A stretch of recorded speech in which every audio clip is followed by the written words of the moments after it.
ಇವತ್ತಿನ ಮೆಗಾ ಸುದ್ದಿಯಲ್ಲಿ ಬಹಳ ಪ್ರಮುಖವಾಗಿರುವಂಥ ಅಂಶವನ್ನು ತೆಗೆದುಕೊಂಡಿದ್ದೇವೆ. ಯಾಕಂದರೆ ಇತ್ತೀಚಿನ ದಿನಗಳಲ್ಲಿ ಅಂಗಾಂಗ ದಾನಿಗಳ ಕೊರತೆ ಇದೆ, ಅಂಗಾಂಶಗಳ ಕೊರತೆ ಎದ್ದು ಕಾಣ್ತಾ ಇದೆ. ಹಾಗಾಗಿ ಅದರ ಜಾಗೃತಿ ಯಾವ ರೀತಿಯಾಗಿರಬೇಕು, ಜೊತೆಗೆ ಅಂಗಾಂಶಗಳ ಮಹತ್ವ ಏನು, ಎಲ್ಲದರ ಬಗ್ಗೆ ಚರ್ಚೆ ಮಾಡಬೇಕಾಗತ್ತೆ. ಯಾಕೆ ಅಂತಂದರೆ ಒಬ್ಬ ಅಂಗಾಂಶವನ್ನು ದಾನಿ ಮಾಡಿದಾಗ ಒಬ್ಬ ವ್ಯಕ್ತಿ ರೋಗಿ ಆಗಿರ್ಬೋದು ಅಥವಾ ಯಾವುದೇ ಹಂತದಲ್ಲೂ ಕೂಡ ನೀವು ಅಂಗಾಂಶಗಳನ್ನು ದಾನ ಮಾಡ್ಬೋದು. ಏನಾಗತ್ತೆ ಅಂತಂದರೆ ಇನ್ನೊಬ್ಬರ ಬಾಳಿಗೆ ಬೆಳಕಾಗ್ತೀವಿ, ಸೊ ಅವರ ನಗುವಿಗೆ ಕಾರಣಕರ್ತರಾಗ್ತೀವಿ. ಸೊ ಹಾಗಾಗಿ ಇದಕ್ಕೆ ಸಂಬಂಧಪಟ್ಟಂತೆ ಜಾಗೃತಿ ಕೂಡ ಬೇಕಾಗತ್ತೆ. ಜೊತೆಗೆ ಸಹಜವಾಗಿ ಶಿಕ್ಷಣದ ಅರಿವು ಕೂಡ ಇರುತ್ತೆ. ಯಾಕೆಂದರೆ ಪದೇ ಪದೇ ಇಂಥ ಕಾರ್ಯಕ್ರಮಗಳು ಆದಾಗ ಅದರ ಸಂಖ್ಯೆ ಕಡಿಮೆ ಆಗ್ತಾ ಇದೆ, ಅಂದರೆ ದಾನಿಗಳ ಸಂಖ್ಯೆ ಕಡಿಮೆ ಆಗ್ತಾ ಇದೆ. ಇದಕ್ಕೆಲ್ಲ ಕಾರಣ ಏನು, ಜೊತೆಗೆ ಅಂಗಾಂಗದಲ್ಲಿ ಎಷ್ಟು ವಿಧಗಳಿದ್ದಾವೆ, ಯಾವ ಯಾವ ಹಂತದಲ್ಲಿ ಏನೆಲ್ಲ ಬರುತ್ತೆ, ಎಲ್ಲದರ ಬಗ್ಗೆ ಚರ್ಚೆ ಮಾಡ್ತೀವಿ. ಇದೇ ಇವತ್ತಿನ ವಿಶೇಷ, ಜೀವ ಸಾರ್ಥಕತೆ, ಅಂಗಾಂಗ ದಾನದ ಮಹತ್ವ.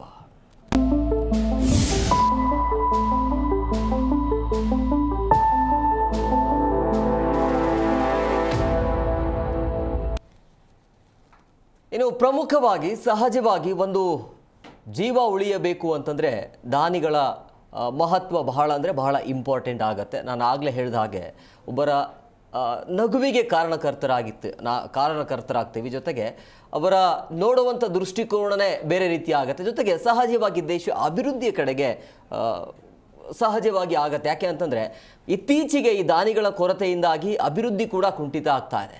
ಸೊ ಹಾಗಾಗಿ ಯಾವ ವರ್ಷದಲ್ಲಿ ಯಾವ ರೀತಿಯಾಗಿ ದಾನಿಗಳ ಸಂಖ್ಯೆ ಹೆಚ್ಚಳ ಆಗ್ತಾ ಇದೆ, ಪದೇ ಪದೇ ಎಷ್ಟೇ ಬಾರಿ ಅರಿವು ಮೂಡಿಸಿದ್ರೂ ಕೂಡ ಅದರ ಸಂಖ್ಯೆ ಕಡಿಮೆ ಆಗ್ತಾ ಇದೆ. ಯಾಕೆ ಅನ್ನೋದರ ಬಗ್ಗೆ ಇವತ್ತಿನ ಕಾರ್ಯಕ್ರಮದಲ್ಲಿ ಸುದೀರ್ಘವಾಗಿ ಚರ್ಚೆ ಮಾಡ್ತೀವಿ. ಬಹಳ ಮುಖ್ಯವಾಗಿ ಯಾವ ವರ್ಷದಲ್ಲಿ ಎಷ್ಟೆಷ್ಟು ಜನ ಈಗ ಮುಂದೆ ಬಂದಿದ್ದಾರೆ ದಾನಿಗಳು ಅನ್ನೋದನ್ನು ಕ್ವಿಕ್ ಆಗಿ ನೋಡ್ತಾ ಹೋಗೋಣ. ನೋಡಿ, 2020ರಲ್ಲಿ 35 ಜನ ದಾನಿಗಳು ಮಾತ್ರ ಇರುವಂಥದ್ದು, ಮುಂದೆ ಬಂದಿರುವಂಥದ್ದು. 2021ರಲ್ಲಿ 70 ಜನ, ಇನ್ನು 2022ರಲ್ಲಿ 151, 2023 ಅಂತ ಬಂದಾಗ 178, ಅಂದರೆ 178 ದಾನಿಗಳು ಮುಂದೆ ಬಂದಿದ್ದಾರೆ. ಇನ್ನು 2024ರಲ್ಲಿ ಇದು ಕಡಿಮೆ ಆಗಿದೆ. ನೋಡಿ, 2023ರಲ್ಲಿ ಹತ್ತತ್ರ 180 ಜನ, 2024ರಲ್ಲಿ 105 ಜನ ಮಾತ್ರ ಮುಂದಕ್ಕೆ ಬಂದಿದ್ದಾರೆ. ಯಾಕೆ ಈ ರೀತಿಯ ಕೊರತೆ ಯಾಕೆ ಆಗ್ತಾ ಇದೆ, ಯಾಕೆ ಜಾಗೃತಿ ಮೂಡಿಸುವಲ್ಲಿ ರಾಜ್ಯ ಸರ್ಕಾರ ವಿಫಲ ಆಗ್ತಾ ಇದೆಯಾ? ಪದೇ ಪದೇ ಕಾರ್ಯಕ್ರಮಗಳು ಕೂಡ ಆಗತ್ತೆ, ಆದರೂ ಕೂಡ ಇಂಥ ಕೆಲಸ ಕಾರ್ಯಗಳಿಗೆ ಜನ ಮುಂದಾಗ್ತಾ ಇಲ್ಲ. ಸೊ ಕಾರಣ ಏನು ಇರಬಹುದು ಅಂತೇಳಿ 8,000ಕ್ಕೂ ಅಧಿಕ ಮಂದಿಗೆ ಈಗ ಅಂಗಾಂಗ ಬೇಕಾಗಿರುವಂಥದ್ದು, ಅಂಗಾಂಶಗಳು ಬೇಕಾಗಿವೆ. ಸೊ ಹಂಗಾಗಿ ಇದೆಲ್ಲವೂ ಕೂಡ ಕೊರತೆ ಇದೆ. ಇದರ ಬಗ್ಗೆ ಸುದೀರ್ಘವಾಗಿ 1 ಗಂಟೆಗಳ ಕಾಲ ನಾವು ನಿಮ್ಮ ಜೊತೆಗಿದ್ದೀವಿ. ಈ ಬಗ್ಗೆ ಮಾತನಾಡೋದಕ್ಕೆ ಅತಿಥಿಯವರು ಕೂಡ ಜಾಯ್ನ್ ಆಗಿದ್ದಾರೆ. ನಾನು ಅವ್ರನ್ನ ಕಾರ್ಯಕ್ರಮಕ್ಕೆ ವೆಲ್ಕಮ್ ಮಾಡ್ತೀನಿ. ಮೊದಲನೇದಾಗಿ ಚಿಂತಕರಾಗಿರುವಂಥ MK ಕೃಷ್ಣ ಅವರು ಬಂದಿದ್ದಾರೆ. ಸರ್, ಕಾರ್ಯಕ್ರಮಕ್ಕೆ ಆತ್ಮೀಯವಾದಂಥ ಸ್ವಾಗತ. ಎಲ್ಲರಿಗೂ ನಮಸ್ಕಾರ. ಇನ್ನು ಹಾಗೆ ಸಮಾಜ ಸೇವಕರಾಗಿರುವಂಥ ರಜನಿ ಕೆ ತಿವಾರಿ ಮೇಡಮ್, ತಮಗೂ ಕೂಡ ಕಾರ್ಯಕ್ರಮಕ್ಕೆ ಆತ್ಮೀಯವಾದಂಥ ಸ್ವಾಗತ. ಇನ್ನು ಹಾಗೇನೆ ಆಯುರ್ವೇದ ತಜ್ಞರಾಗಿರುವಂಥ ಡಾಕ್ಟರ್ ಶರದ್ ಕುಲಕರ್ಣಿ ಅವರು ಜಾಯ್ನ್ ಆಗಿದ್ದಾರೆ. ಸರ್, ಕಾರ್ಯಕ್ರಮಕ್ಕೆ ಆತ್ಮೀಯವಾದಂಥ ಸ್ವಾಗತ. ನಮಸ್ಕಾರ. ಎಸ್ ಕೃಷ್ಣ ಸರ್, ಚಿಂತಕರ ಹತ್ರ ನಾನು ಬರ್ತೀನಿ. ಇತ್ತೀಚಿನ ದಿನಗಳಲ್ಲಿ ಎಷ್ಟೇ ಬಾರಿ ಮನವಿ ಮಾಡಿದರೂ ಕೂಡ ಅಥವಾ ಜಾಗೃತಿ ಮೂಡಿಸುವಂಥ ಕೆಲಸ ಆಗ್ತಾ ಇದ್ರೂ ಕೂಡ ಈ ಅಂಗಾಂಶಗಳು ಆಗಿರ್ಬೋದು ಅಥವಾ ಅಂಗಾಂಗ ದಾನಗಳ ಕೊರತೆ ಎದ್ದು ಕಾಣ್ತಾ ಇದೆ. ಪ್ರಮುಖವಾಗಿ ಮೊದಲನೇದಾಗಿ ಇದರ ಇತಿಹಾಸವನ್ನು ನಾವು ನೋಡೋಣ. ಇತಿಹಾಸ ಏನು ಹೇಳುತ್ತೆ ಅಂತೇಳಿ. ಮೊಟ್ಟ ಮೊದಲು ಈ ಅಂಕಿ ಅಂಶಗಳು 2020ರಿಂದ ತಗೊಂಡಿದ್ದೀರಾ ನೀವು. ಹೌದು, 2020ರಲ್ಲೇ ಇಡೀ ಪ್ರಪಂಚಕ್ಕೆ ಏನೋ ಒಂಥರ ಶನಿಕಾಟ ಹೊಡಿತು, ಕರೋನಾ ಬಂತು.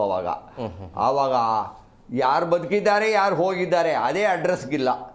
ಅಟ್ಲೀಸ್ಟ್ ಆ ಟೈಮಲ್ಲೂ ಒಂದು 35 ಜನ ಮಾಡಿದ್ದಾರೆ ಅಂದರೆ ಅದು ದೊಡ್ಡ ವಿಚಾರವೇ. 2021ಗೆ ಸ್ವಲ್ಪ ಸುಧಾರಣೆ ಆಯಿತು. ಆವಾಗ ನೋಡಿ 35 ಅನ್ನೋದು 71 ಹೋಗಿದೆ. ಅದೇ ಒಂದು ವ್ಯಾಕ್ಸಿನು ಅದು ಇದೆಲ್ಲ ಬಂತು, ಸ್ವಲ್ಪ ಜನಗಳಿಗೂ ಎಲ್ಲ ಅರಿವಾಯಿತು. ಇನ್ನೇನು ಜೀವ ಬಯಲ್ಲ ಅಂದರೆ ಅದಕ್ಕೆ ಇನ್ನೂ ಒಂದಷ್ಟು ಇಂಪ್ರೂವ್ ಆಯಿತು. ನೀವು ಮೊಟ್ಟ ಮೊದಲು ಹೇಳ್ತಾ ಇದ್ದೀರಾ, ಬರೀ ಖಾಸಗಿ ಒಂದು ಸರ್ಕಾರಿ ಒಂದು ಎರಡು ಬೇರೆ ಬೇರೆ ಥರ ಇದೆ. ಆಮೇಲೆ ನೀವು ಹೇಳ್ತಾ ಇರೋದು ಯಾಕೋ ಈ ನಂಬರ್ಗಳು ಕಡಿಮೆ, ತುಂಬ ಉತ್ತೇಜನ ಆಗ್ತಾ ಇಲ್ವಾ ಅಂತ.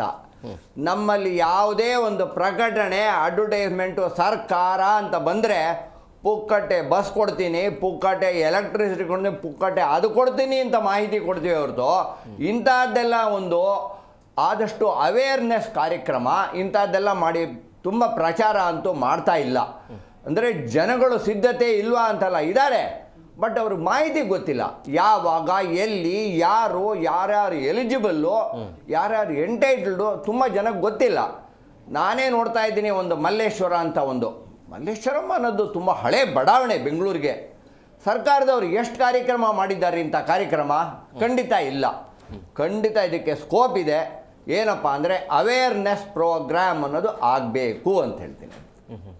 ಮೇಡಮ್, ಯಾಕೆ ಈ ಅವೇರ್ನೆಸ್ ಯಾಕೆ ಜನರಿಗೆ ಅರ್ಥ ಮಾಡೋದ್ರಲ್ಲಿ ಏನಾದರೂ ರಾಜ್ಯ ಸರ್ಕಾರ ಹಿಂದೇಟು ಹಾಕ್ತಿದೆಯಾ ಅಥವಾ ಹೇಗೆ? ಅದಕ್ಕೆ ಏನಾದರೂ ಶಿಕ್ಷಣ ಬೇಕಾ ಹೇಗೆ ಅಂತೇಳಿ? ಖಂಡಿತ ಸರ್.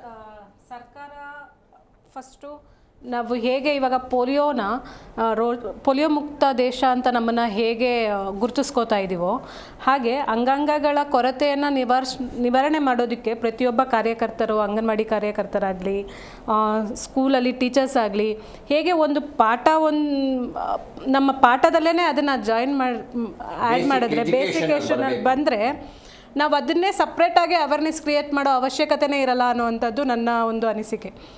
ಏನಕ್ಕೆ ಅಂದರೆ ಇವಾಗ ನಾವು ಕಣ್ಣನ್ನು ಕೊಡಬೇಕು ಅಂತ ನಾವು ಅವೇರ್ನೆಸ್ ಕ್ರಿಯೇಟ್ ಮಾಡ್ತೀವಿ. ಅದರಲ್ಲೂ ನಮ್ಮ ಪುನೀತ್ ರಾಜ್ಕುಮಾರ್ ಅವ್ರು ಹೋದ್ಮೇಲಂತೂ ಸ್ವಲ್ಪ ಸುಧಾರಣೆ ಆಗಿದೆ. ಸೊ ಒಬ್ಬ ವ್ಯಕ್ತಿಯ ಸಾವಿನಲ್ಲೂ ಒಂದು ಸಾರ್ಥಕತೆಯನ್ನು ಮೆರೆದಂತೆ ಆಗಿದೆ. ಸೊ ಆವಾಗ ನಾನು ರೂರಲ್ ಬ್ಯಾಕ್ಗ್ರೌಂಡಿಂದ ಬಂದಿರೋದು. ಸೊ ನಾನು ಶಾಲಾ ಕಾಲೇಜುಗಳಲ್ಲಿ ಹೋಗ್ಬಿಟ್ಟು ಆರ್ಗನ್ ಡೊನೇಷನ್, ಬ್ಲಡ್ ಡೊನೇಷನ್ ಬಗ್ಗೆ ಎಲ್ಲ ಮಾತಾಡಬೇಕಾದ್ರೆ ಇನ್ನೂ ಮೂಢನಂಬಿಕೆ ಇದೆ. ಕಣ್ಣನ್ನು ತೆಗೆದ್ರೆ ಕಣ್ಣೇ ಕಿತ್ಬಿಡ್ತಾರೇನೋ, ಅಲ್ಲಿ ಹಳ್ಳ ಕಾಣುತ್ತೇನೋ ಅಂತಹ ಒಂದು ಸಾಮಾಜಿಕ ಕೆಳಮಟ್ಟದ ಅವೇರ್ನೆಸ್ಸು ಇಲ್ಲ ಜನಗಳಲ್ಲಿ. ಸೊ ಅದನ್ನು ಮೂಡಿಸ್ಬೇಕು ಅಂದರೆ ನಾವು ನಮ್ಮ ಓವರಾಲ್ ಸಿಸ್ಟಮನ್ನಲ್ಲೇ ಒಂಚೂರು ಸುಧಾರಣೆಯನ್ನು ಜಾಗೃತಿ ಆಗಬೇಕು ಅಂತ. ಹೌದು. ಶರದ್ ಅವರೀಗ ಸಹಜವಾಗಿ ಈ ಅಂಗಾಂಗ ಅಂತ ಬಂದಾಗ ಯಾವ ರೀತಿ ಇದರ ಮಹತ್ವ ಏನು ಹೇಳುತ್ತೆ ಅಂತ ಹೇಳಿ ನೋಡಿ. ಮೊದಲನೇದಾಗಿ ಸರ್ ಹೇಳ್ತಿದ್ರು, ಮೇಡಮ್ ಹೇಳ್ತಿದ್ರು, ಈ ರೀತಿಯ ಅವೇರ್ನೆಸ್ ಪ್ರೋಗ್ರಾಮ್ಸ್ಗಳು ತುಂಬಾ ಆಗ್ಬೇಕು. ಜಿ ಕನ್ನಡ ನ್ಯೂಸ್ ಮೂಲಕ, ನಿಮ್ಮ ಮೂಲಕ. ಸೊ ಈ ಅವೇರ್ನೆಸ್ ಪ್ರೋಗ್ರಾಮ್ಸ್ ಆಗ್ತಾನೆ ಇರಬೇಕು. ಇದ್ರ ಜೊತೆ ಅಂಗಾಂಗ ಏನು ದಾನ ಇರುತ್ತೆ, ಇದರಲ್ಲಿ ಎರಡಿದೆ, ಒಂದು ಡೋನರು, ಒಂದು ಟ್ರಾನ್ಸ್ಪ್ಲಾಂಟ್ ತಗೊಳ್ತಿರೋ ಅಲ್ವಾ, ರಿಸೀವರ್. ಕಂಟಿನ್ಯೂ ಮಾಡಿ. ಮೈಥಾಲಜಿ ಅಂತ ಹೇಳೋರು ಮೈಥಾಲಜಿ ಅಂತ ಹೇಳ್ಬಹುದು, ಪುರಾಣ ಶಾಸ್ತ್ರ ಅಂತ ಹೇಳೋರು ಪುರಾಣ ಶಾಸ್ತ್ರ ಅಂತ ಹೇಳ್ಬಹುದು, ಅಥವಾ ವೇದಗಳನ್ನ ಅಂತ ಹೇಳೋದಾದ್ರೆ ವೇದಗಳನ್ನ ಅಂತ ಹೇಳ್ಬೋದು. ಸೊ ಅಲ್ಲಿ ಹಲವಾರು ಈ ಮಹಾಭಾರತದ ಕಾಲದಲ್ಲೂ ಕೂಡ ಯುದ್ಧಗಳಾದಾಗ ಅಲ್ಲಿ ಲಿಂಬ್ ರಿಪ್ಲೇಸ್ಮೆಂಟ್ಸ್ ಗಳಾಗಿದೆ. ಒಬ್ರು ಕಾಲನ್ನ ತೆಗೆದು ಇನ್ನೊಬ್ರು ಕಾಲಿಗೆ ಹಾಕಿದ್ದಾರೆ ಯುದ್ಧದಲ್ಲಿ. ಇನ್ನೂ ಬೆಸ್ಟ್ ಎಕ್ಸಾಂಪಲ್ ಎಲ್ರಿಗೂ ಗೊತ್ತಿರುವಂತದ್ದು ಏನಪ್ಪಾ ಅಂತ ಹೇಳಿದ್ರೆ ಹೆಡ್ ಟ್ರಾನ್ಸ್ಪ್ಲಾಂಟ್. ಇಲ್ಲಿವರೆಗೂ ಆಗ್ತಾ ಇಲ್ಲ, ಟ್ರೈ ಮಾಡ್ತಾ ಇದ್ದಾರೆ ಎಲ್ರು. ಏನು ಗಣಪತಿಯ ಒಂದು ಸ್ಟೋರಿ ನೋಡಿ, ನಾಳೆ ಗಣಪತಿ ಚತುರ್ಥಿ ಇರೋದ್ರಿಂದ ಸೊ ಮೈಥಾಲಜಿ ಅಂತ ಹೇಳೋರು ಮೈಥಾಲಜಿ ಅಂತ ಹೇಳ್ಬೋದು. ಅಲ್ಲೂ ಕೂಡ ಅದರ ಮಹತ್ವ ಇದೆ. ಹೆಡ್ ಟ್ರಾನ್ಸ್ಪ್ಲಾಂಟೇಶನ್, ಶಿರಶ್ಛೇದನ ಆದ್ಮೇಲೆ ಒಂದು ಪ್ರಾಣಿಯ ಅಂದ್ರೆ ಬೇರೆ ಒಂದು ಪ್ರಾಣಿಯ ತಲೆಯನ್ನ ತಗೊಂಡ್ಬಂದ್ಬಿಟ್ಟು ಗಣಪತಿಗೆ ಒಂದು ಕೂಡಿಸಿರುವಂತಹ ವೈದ್ಯಕೀಯ ಒಂದು ಏನು ಅಡ್ವಾನ್ಸ್ಮೆಂಟ್ಸ್ ಇದೆ, ಅದನ್ನ ನಾವು ಮೈಥಾಲಜಿಯಲ್ಲಿ ನೋಡಿದ್ದೇವೆ. ಅಶ್ವಿನಿ ಕುಮಾರ ಅಂತ ಏನ್ ಹೇಳ್ತಿದ್ರು, ಒಬ್ರು ಅಲ್ಲಿ ಅಶ್ವಿನಿ ಕುಮಾರ್ ಅಂದ್ರೆ ಇಬ್ರು ಇರ್ತಾರೆ. ಅದರಲ್ಲಿ ಒಬ್ರು ಈ ರೀತಿಯಾದಂತಹ ಟ್ರಾನ್ಸ್ಪ್ಲಾಂಟ್ ಗಳನ್ನ ಅಥವಾ ಶಸ್ತ್ರಚಿಕಿತ್ಸೆಗಳನ್ನ ಶಲ್ಯ ತಜ್ಞರಾಗಿ ಅದನ್ನ ಮಾಡ್ತಾ ಇದ್ರು ಅವಾಗ್ಲೂ ಕೂಡ. ಸೊ ಈಗ ನೋಡ್ತಾ ಬಂದಾಗ ನಾವು ಹಲವಾರು ಕಾರಣಗಳಿಂದ ಈ ಬೇಡಿಕೆಗಳು ಜಾಸ್ತಿ ಆಗ್ತಾ ಇದೆ, ಡಿಮಾಂಡ್ ಜಾಸ್ತಿ ಆಗ್ತಾ ಇದೆ. ಸಪ್ಲೈ ಕಡಿಮೆ ಇದೆ. ಇವಾಗ ನಾವು ಅವೇರ್ನೆಸ್ ಅದನ್ನೇ ಕ್ರಿಯೇಟ್ ಮಾಡ್ತಾ ಇರೋದು. ಸಪ್ಲೈ ಕಡಿಮೆ ಇದೆ, ಬಟ್ ಡಿಮಾಂಡ್ ತುಂಬಾ ಜಾಸ್ತಿ ಆಗ್ತಿದೆ.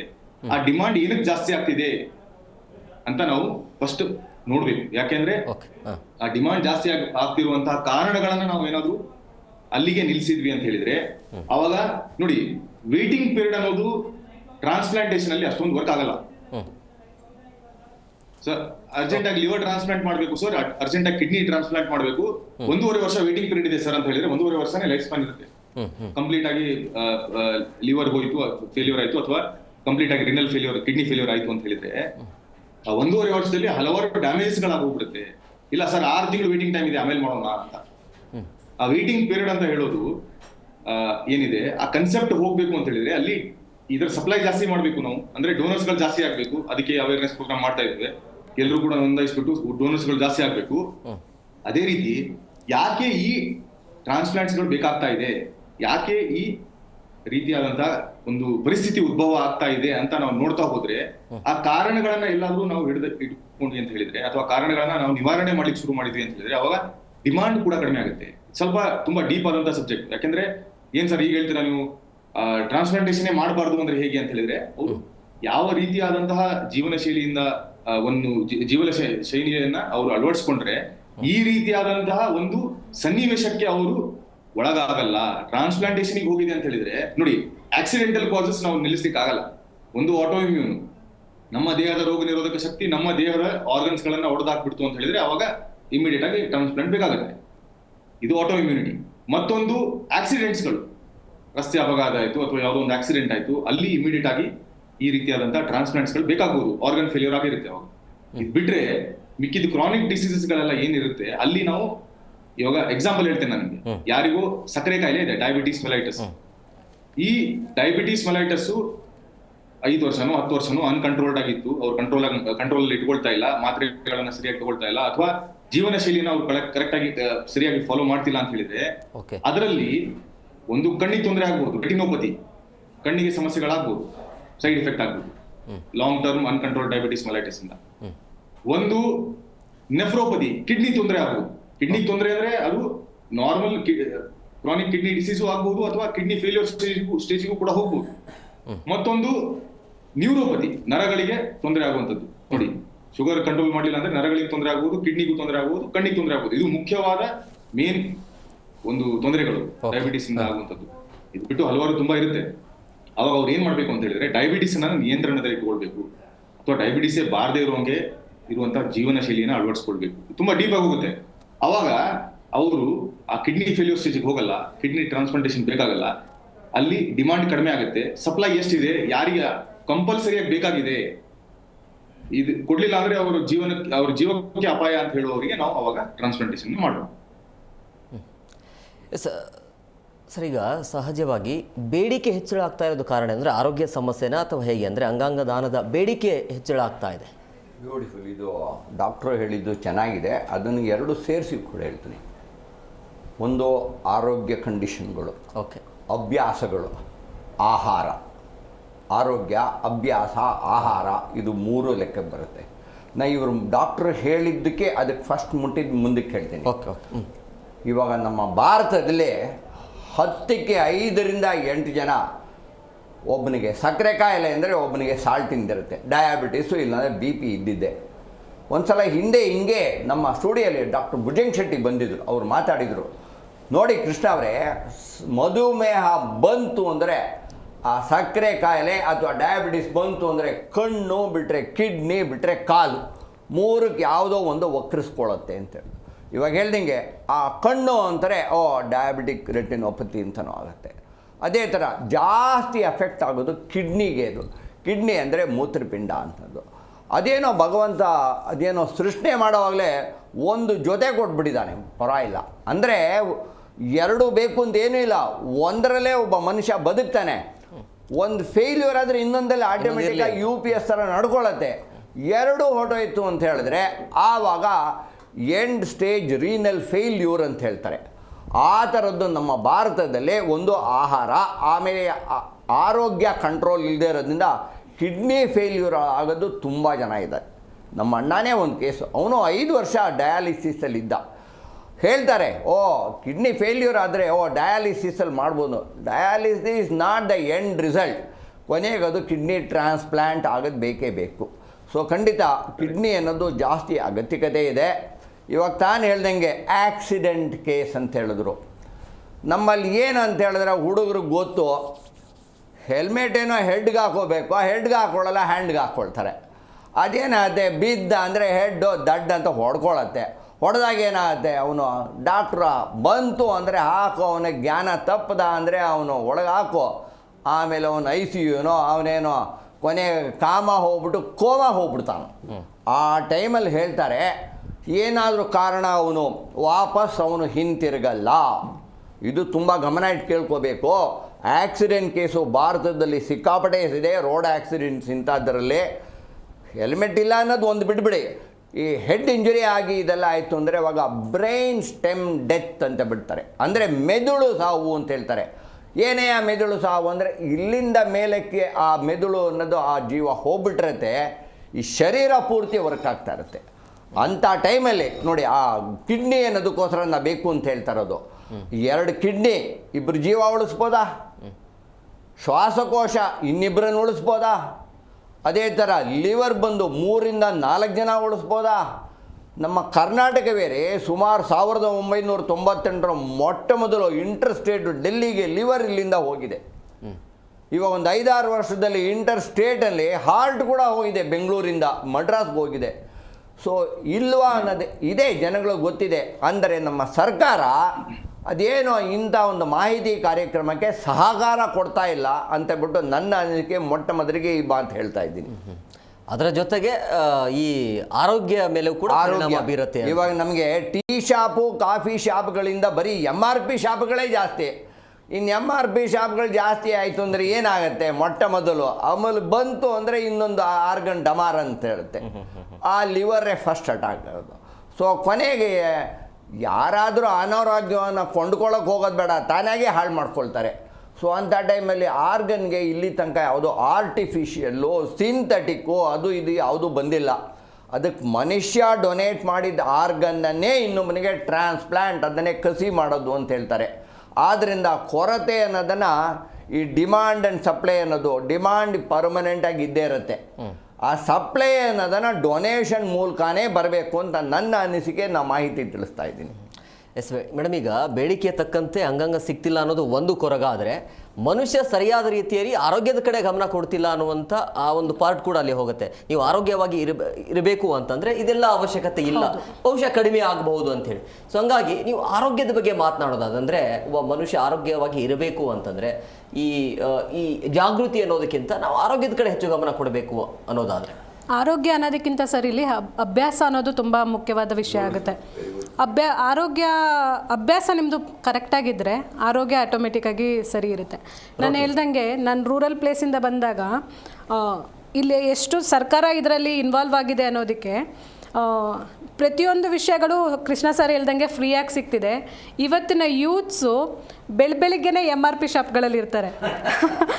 ಸೊ ಆಬ್ವಿಯಸ್ಲಿ ಅಭ್ಯಾಸಗಳು ಬದಲಾದಂಗೆ ಆರೋಗ್ಯ ಖಂಡಿತವಾಗ್ಲೂ ಕುಗ್ಗುತ್ತೆ.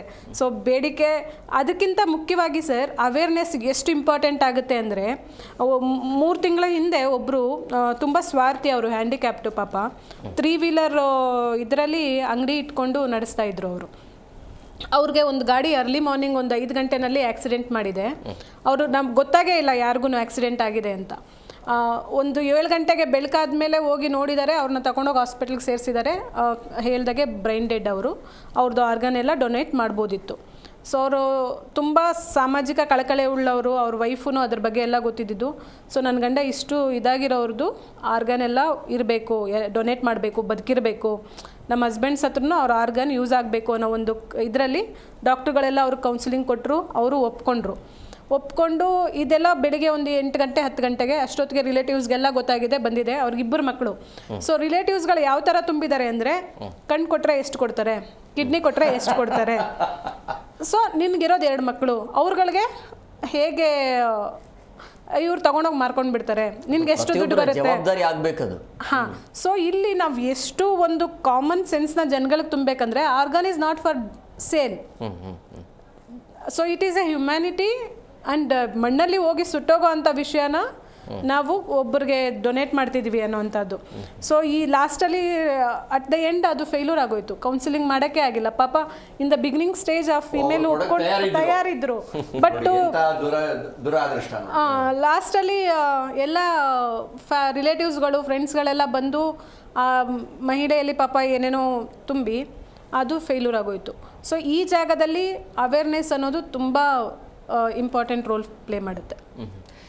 ಶರದ್ ಅವರೀಗ ಈ ಅಂಗಾಂಗದಲ್ಲಿ ಯಾವ ರೀತಿಯಾಗಿ ವಿಧಗಳು ಇರ್ತವೆ ಅಂತೇಳಿ, ಎಷ್ಟು ವಿಧಗಳು, ಯಾವ್ಯಾವ ಅಂಗಾಂಗವನ್ನು ದಾನ ಮಾಡಬಹುದು ಅಂತ?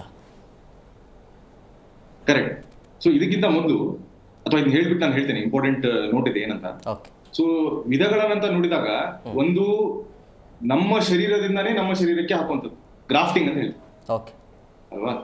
ಇವಾಗ ಬೈಪಾಸ್ ಸರ್ಜರಿ ಆಯಿತು ಸರ್, ನಮ್ಮ ತೊಡೆಯಿಂದಾನೋ ಅಥವಾ ನಮ್ಮ ಕಾಲಿನಿಂದಾನೋ ಒಂದು ರಕ್ತನಾಳವನ್ನ ತೆಗೆದ್ಬಿಟ್ಟು ಹೃದಯಕ್ಕೆ ಕಸಿ ಮಾಡಿದ್ದಾರೆ ಅಂತ. ಸೊ ನಮ್ಮ ದೇಹದಿಂದಾನೇ ನಮ್ಮ ದೇಹಕ್ಕೆ ಹಾಕುವಂಥದ್ದು. ಇನ್ನು ಕೆಲವೊಂದು ಆರ್ಗನ್ಸ್ಗಳು, ಇವಾಗ ಕಿಡ್ನಿ ಇರಬಹುದು, ತುಂಬಾ ಹೆಚ್ಚಾಗಿ ಇರುವಂತದ್ದು ಲಿವರ್, ಕಿಡ್ನಿ ಮತ್ತೆ ಹಾರ್ಟ್ ಯೂಶುವಲಿ ಟ್ರಾನ್ಸ್ಪ್ಲಾಂಟ್ ಆಗೋದು. ಅದರಲ್ಲೂ ಕೂಡ ಲಿವರ್ ಅಂಡ್ ಕಿಡ್ನಿ ಮುಂಚೆ ನೋಡ್ತಿರುವಂಗೆ ಕಿಡ್ನಿ ಸಮಸ್ಯೆಗಳು ಜಾಸ್ತಿ ಇತ್ತು. ಡಯಾಬಿಟಿಸ್ ಮೆಲೈಟಸ್ ಅಥವಾ uncontrolled hypertension, high B P ಇಂದ ಕಿಡ್ನಿ ಎಲ್ಲ ಕ್ರಾನಿಕ್ ಕಿಡ್ನಿ ಡಿಸೀಸ್ ಆಗಿ ಡಯಾಲಿಸಿಸ್ ಆಗಿ ಆಮೇಲೆ ಟ್ರಾನ್ಸ್ಪ್ಲಾಂಟೇಷನ್ಗೆ ಹೋಗ್ತಿತ್ತು. ಇವಾಗ ಎಲ್ಲೋ ಒಂದ್ ಕಡೆ ಅಭ್ಯಾಸಗಳು, ಮೇಡಮ್ ಹೇಳ್ತಿದ್ರು, ಆಲ್ಕೋಹಾಲ್ ಇರ್ಬೋದು, ಸ್ಮೋಕಿಂಗ್ ಇರ್ಬೋದು, ಇನ್ನಿತರ ಅಭ್ಯಾಸಗಳಿಂದ ಮೇ ಬಿ ಲಿವರ್ ಡ್ಯಾಮೇಜಸ್, ಹಂಗೆ ಅಷ್ಟೇ ಅಂತಲ್ಲ, ತುಂಬಾ ಹಲವಾರು ಮೆಡಿಸಿನ್ಸ್ಗಳು, ಅನ್ನೆಸೆಸರಿ ಮೆಡಿಸಿನ್ಸ್ಗಳಿಂದನೂ ಕೂಡ ಲಿವರ್ ಡ್ಯಾಮೇಜ್ ಆಗುತ್ತೆ. ಸೊ ಈ ರೀತಿ ಲಿವರ್ ಹೆಪಾಟಿಕ್ ಫೇಲ್ಯೂರ್ ಆಯಿತು ಅಂತ ಹೇಳಿದ್ರೆ ಅವಾಗ ಲಿವರಿನ ಒಂದು ಕಸಿ ಮಾಡಬೇಕಾಗುತ್ತೆ. ಸೊ ಇದೆಲ್ಲದಕ್ಕಿಂತ ಆಮೇಲೆ ಕಣ್ಣೊಂದಿದೆ ಡೆಫಿನೆಟ್ಲಿ. ಇದಲ್ಲದೇನೆ ಲಂಗ್ಸ್ ಇರ್ಬೋದು, ಶ್ವಾಸಕೋಶ ಏನಿದೆ ಅದಿರ್ಬೋದು, ಆಮೇಲೆ ಮಿದುಳು, ಇದು ಕೂಡ ಟ್ರಾನ್ಸ್ಪ್ಲಾಂಟ್ ಆಗ್ಬೋದು. ಹೋಲ್ ಆರ್ಗನ್ಸ್ಗಳು, ಕಂಪ್ಲೀಟ್ ಆರ್ಗನ್ಸ್ಗಳು ಕೂಡ ಟ್ರಾನ್ಸ್ಪ್ಲಾಂಟ್ ಆಗುತ್ತೆ, ಹಾರ್ಟ್ ಆಗುತ್ತೆ. ಸೊ ಈ ರೀತಿ ಹಲವಾರು ಟ್ರಾನ್ಸ್ಪ್ಲಾಂಟ್ಸ್ಗಳಾಗುತ್ತೆ. ಒಂದು ಬೇರೆಯವರಿಂದ ನಾವು ಒಬ್ರಿಗೆ ಹಾಕುವಂಥದ್ದು, ಆ ಟ್ರಾನ್ಸ್ಪ್ಲಾಂಟೇಷನ್ ಆರ್ಗನ್ ಡೋನರ್ ಮಾಡಿಬಿಟ್ಟು ಮತ್ತೆ ಅವರದ್ದೇ ಅವರಿಗೆ ಹಾಕುವಂಥದ್ದು, ಇದು ಕೂಡ ಇದೆ. ಇನ್ನು ಕೆಲವೊಂದು ಕಡೆ ಸೇಮ್ ಸ್ಪೀಸೀಸ್ ಅಂದ್ರೆ ಸೇಮ್ ಇವಾಗ ಮನುಷ್ಯನಿಗೆ ಯಾವುದೋ ಒಂದು ಪ್ರಾಣಿ ರಿಸೆಟ್ ಆಗುತ್ತೆ ಅಂತ ಹೇಳಿ ಅದನ್ನು ಕೂಡ ಮಾಡುವಂತ ಅಭ್ಯಾಸಗಳು ಕೂಡ ಇದೆ. ಸೊ ಈ ರೀತಿಯಾದಂತಹ ಡೋನರ್ ಮತ್ತೆ ರೆಸಿಪಿಯೆಂಟ್ ಏನು ಟ್ರಾನ್ಸ್ಪ್ಲಾಂಟೇಷನ್ಸ್ ಇದೆ, ಇದಿದೆ.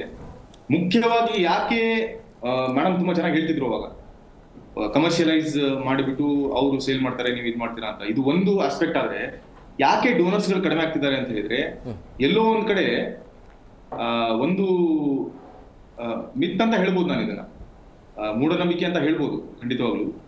ಯಾಕಂದ್ರೆ 10 ವರ್ಷದ ಪ್ರಾಕ್ಟೀಸ್ ಅಲ್ಲಿ ನಾನು ನೋಡಿದ್ದೇನೆ, ಎಲ್ಲೋ ಒಂದ್ ಕಡೆ ಒಬ್ಬ ಮನುಷ್ಯನ ದೇಹದಲ್ಲಿ ಅಥವಾ ಒಬ್ಬ ಮನುಷ್ಯನ ದೇಹ ಕಂಪ್ಲೀಟ್ ಆಗಿ ಅದನ್ನ ಬರ್ನ್ ಮಾಡ್ಲಿಲ್ಲ, ಅಥವಾ ಅವರವರ ನಂಬಿಕೆ ಹೇಗಿರುತ್ತೆ, ಮಣ್ಣು ಮಾಡೋದಾಗ್ಲಿ ಬರ್ನ್ ಮಾಡೋದಾಗ್ಲಿ, ಅವರವರ ಹೇಗೆ ರಿಲಿಜಿಯಸ್ ಬಿಲೀಫ್ ಇರುತ್ತೆ, ಹಂಗೆ ಕಂಪ್ಲೀಟ್ ಆಗಿ ಮಾಡ್ಲಿಲ್ಲ ಅಂದ್ರೆ ಅವ್ರಿಗೆ ಮುಕ್ತಿ ಸಿಗಲ್ಲ ಅಂತ ಒಂದು ನಂಬಿಕೆ ಜನರಲ್ಲಿ. ಅದಕ್ಕೆ ಆರ್ಗನ್ ಡೊನೇಷನ್ ಮಾಡಬೇಡಿ, ನೀವು ಕಣ್ಣಿಲ್ದೇನೆ ನಿಮ್ಮ ದೇಹವನ್ನ ಬೆಂಕಿಗೆ ಇಟ್ಟರು ಅಥವಾ ಸುಟ್ರು ಅಂತ ಹೇಳಿದ್ರೆ ಅದನ್ನ ಆವಾಗ ನಿಮ್ಗೆ ಮುಕ್ತಿ ಸಿಗಲ್ಲ ಅಥವಾ ನೀವು ಸ್ವರ್ಗಕ್ಕೆ ಹೋಗಲ್ಲ ಅಂತ ಹಲವಾರು ಜನರಲ್ಲಿ ನಾನು ನಮ್ಮ ಪೇಷಂಟ್ಸ್ ಗಳಲ್ಲಿ ಇದನ್ನ ಕೇಳ್ಪಟ್ಟಿದ್ದೇನೆ. ಸೊ ಈ ರೀತಿಯಾದಂತಹ ಒಂದು ರೆಫರೆನ್ಸ್ ಗಳು ಎಲ್ಲೂ ಕೂಡ ಇಲ್ಲ. ಅದಕ್ಕಿಂತ ತುಂಬಾ ಹೆಚ್ಚಾಗಿ ಒಳ್ಳೆಯ ಕೆಲಸ ಅಂತ ಹೇಳಿದ್ರೆ ಆರ್ಗನ್ ಡೊನೇಷನ್. ಸೊ ಎಷ್ಟು ನಾವು ಆರ್ಗನ್ಸ್ ಗಳನ್ನ ಡೊನೇಟ್ ಮಾಡ್ತೇವೆ ಅಷ್ಟು ಇನ್ನೂ ಒಳ್ಳೆಯ ಒಂದು ಸ್ಥಿತಿ ಬರುವಂತಹ ಸಾಧ್ಯತೆಗಳು ತುಂಬಾ ಜಾಸ್ತಿ ಇರುತ್ತೆ. ಅದು ಬರ್ಬೇಕಂತ ಏನಿಲ್ಲ, ಇನ್ನೊಬ್ರಿಗೆ ಹೆಲ್ಪ್ ಆಗೋದು ಇಂಪಾರ್ಟೆಂಟ್. ಸೊ ಅದಾಗುತ್ತೆ. ಈ ಇನ್ಕಂಪ್ಲೀಟ್ ದೇಹ ಇದ್ರೆ ನಿಮ್ಗೆ ಮುಕ್ತಿ ಸಿಗಲ್ಲ ಅಥವಾ ನೀವು ಸ್ವರ್ಗಕ್ಕೆ ಹೋಗಲ್ಲ ಅಂತ ಹಲವಾರು ಜನರಲ್ಲಿ ಒಂದು ನಂಬಿಕೆ ಇದೆ. ನಾನು ಅದನ್ನ ಮೂಢನಂಬಿಕೆ ಅಂತ ಇವತ್ತು ಹೇಳಿಕ್ಕೆ ಇಷ್ಟಪಡ್ತೇನೆ ಜಿ ಕನ್ನಡ ನ್ಯೂಸ್ ಮೂಲಕ. ಸೊ ಅದು ಖಂಡಿತವಾಗ್ಲೂ ಅದನ್ನ ಫಾಲೋ ಮಾಡೋದು ಬೇಡ. ಎಷ್ಟು ಆರ್ಗನ್ಸ್ ಗಳನ್ನ ನಾವು ಡೊನೇಟ್ ಮಾಡ್ತೇವೆ ಅಷ್ಟು ಒಳ್ಳೆಯದು. ಇದು ತುಂಬಾ ಇಂಪಾರ್ಟೆಂಟ್. ಇವಾಗ ರೀಸೆಂಟ್ ಅಲ್ಲ, ಆಯ್ತು, ತುಂಬಾ ವರ್ಷ ಆಯ್ತು, ನಮ್ಮ ಆಯುರ್ವೇದ ಫೀಲ್ಡ್ ನವರೇ ಡಾಕ್ಟರ್ ಮಹಾಂತೇಶ್ ಅಂತ ಇದ್ರು, ಅವರ ತುಂಬಾ ನ್ಯೂಸ್ ಪೇಪರ್ಗಳೆಲ್ಲ ನೋಡಿದ್ದಾರೆ, ನ್ಯೂಸ್ ಅಲ್ಲೆಲ್ಲ ಬಂದಿದೆ. ಅವರ ತಂದೆಯ ದೇಹವನ್ನ ಅವರು ಆಯುರ್ವೇದ ಮೆಡಿಕಲ್ ಕಾಲೇಜ್ಗೆ ದಾನ ಅಂದ್ರೆ ಅವ್ರು ಬರೆದಿಟ್ಟಿದ್ರು ತಂದೆ. ಸೊ ಇವರು ನಮ್ಮ ಆಯುರ್ವೇದ ವೈದ್ಯರು ಮಗ ಏನಿದ್ರು ಅವರೇ ಡಿಸೆಕ್ಷನ್ ಇರುತ್ತಲ್ವಾ, ಏನು ಮೆಡಿಕಲ್ ಸೈನ್ಸ್ ಅಲ್ಲಿ ಡಿಸೆಕ್ಷನ್ ಇರುತ್ತೆ, ಹೋಲ್ ಬಾಡಿ ಡಿಸೆಕ್ಟ್ ಮಾಡ್ಬಿಟ್ಟು ನೋಡೋದಿರುತ್ತಲ್ವಾ, ಅವರ ತಂದೆಯ ದೇಹವನ್ನ ಮೊದಲ ಬಾರಿಗೆ ವಿಶ್ವದಲ್ಲೇ ಆಗಿರುವಂಥದ್ದು, ಎಲ್ಲೂ ಕೂಡ ಆಗಿಲ್ಲ ಈ ರೀತಿ, ನಮ್ಮ ಕರ್ನಾಟಕದಲ್ಲಿ ಆಗಿರುವಂಥದ್ದು. ಸೊ ಅವರ ಮಗ ಏನಿದ್ದಾರೆ ಅವರೇ ಬಾಡಿನ ಡಿಸೆಕ್ಟ್ ಮಾಡಿಬಿಟ್ಟು ಅದನ್ನ ಸ್ಟೂಡೆಂಟ್ಸ್ಗೆ ಎಕ್ಸ್ಪ್ಲೇನ್ ಮಾಡಿರುವಂತಹ ಒಂದು ತುಂಬಾ ಅಮೇಝಿಂಗ್ ಆದಂತಹ ಇನ್ಸ್ಪಿರೇಷನಲ್ ಒಂದು ಲೈವ್ ಸ್ಟೋರಿ ನಮ್ಮ ಮುಂದೆ ಇದೆ. ಇದು ಸುಮಾರು ವರ್ಷಗಳ ಹಿಂದೆ ಆಗಿರೋದು. ನಾವು ಅವಾಗ ಇನ್ನು ಅಂಡರ್ ಗ್ರಾಜುಯೇಷನ್ ಮಾಡ್ತಾ ಇದ್ವಿ, BMS ಮಾಡುವಾಗ ಇದು ಎಲ್ಲಾ ಚಾನೆಲ್ಸ್ಗಳಲ್ಲೂ ಕೂಡ ಲೈವ್ ಆಗಿ ಬಂದಿತ್ತು. ಐ ಥಿಂಕ್ 2008-09 ಟೈಮಲ್ಲಿ ಆಗಿರುವಂಥದ್ದು. ಇದು ಕರೆಕ್ಟ್ ಆಗಿ ಡೇಟ್ ನನಗೆ ಇದು ನೆನಪಿಲ್ಲ ನನಗೆ ಇಯರ್, ಬಟ್ ಆ ಟೈಮಲ್ಲಿ ಆಗಿರುವಂಥದ್ದು. ಕಂಪ್ಲೀಟ್ ಬಾಡಿನೇ ಅವರು ಆಯುರ್ವೇದ ಮೆಡಿಕಲ್ ಕಾಲೇಜಿಗೆ ಒಂದು ದಾನ ಮಾಡಿರುವಂತಹ ಒಂದು ಅಮೇಝಿಂಗ್ ಇನ್ಸ್ಪೈರಿಂಗ್ ಲೈಫ್ ಸ್ಟೋರಿ ನಮ್ಮ ಮುಂದೆ ಇದೆ. ಏನು ಹೇಳ್ತಾ ಇದ್ದೀರಿ ಸರ್? ಒಂದು ಅವ್ರು ಹೇಳ್ತಾ ಇರೋದು ಡೆತ್ ಆದಮೇಲೆ ಹೋಲ್ ಬಾಡಿ ಡೊನೇಷನ್ ಅಂತ. ಇಲ್ಲಿ ನಮಗೆ ಸಮಸ್ಯೆ ಇರೋದು ಆರ್ಗನ್ ಡೊನೇಷನ್ ಅಂತ ಹೇಳ್ಬಿಟ್ಟು.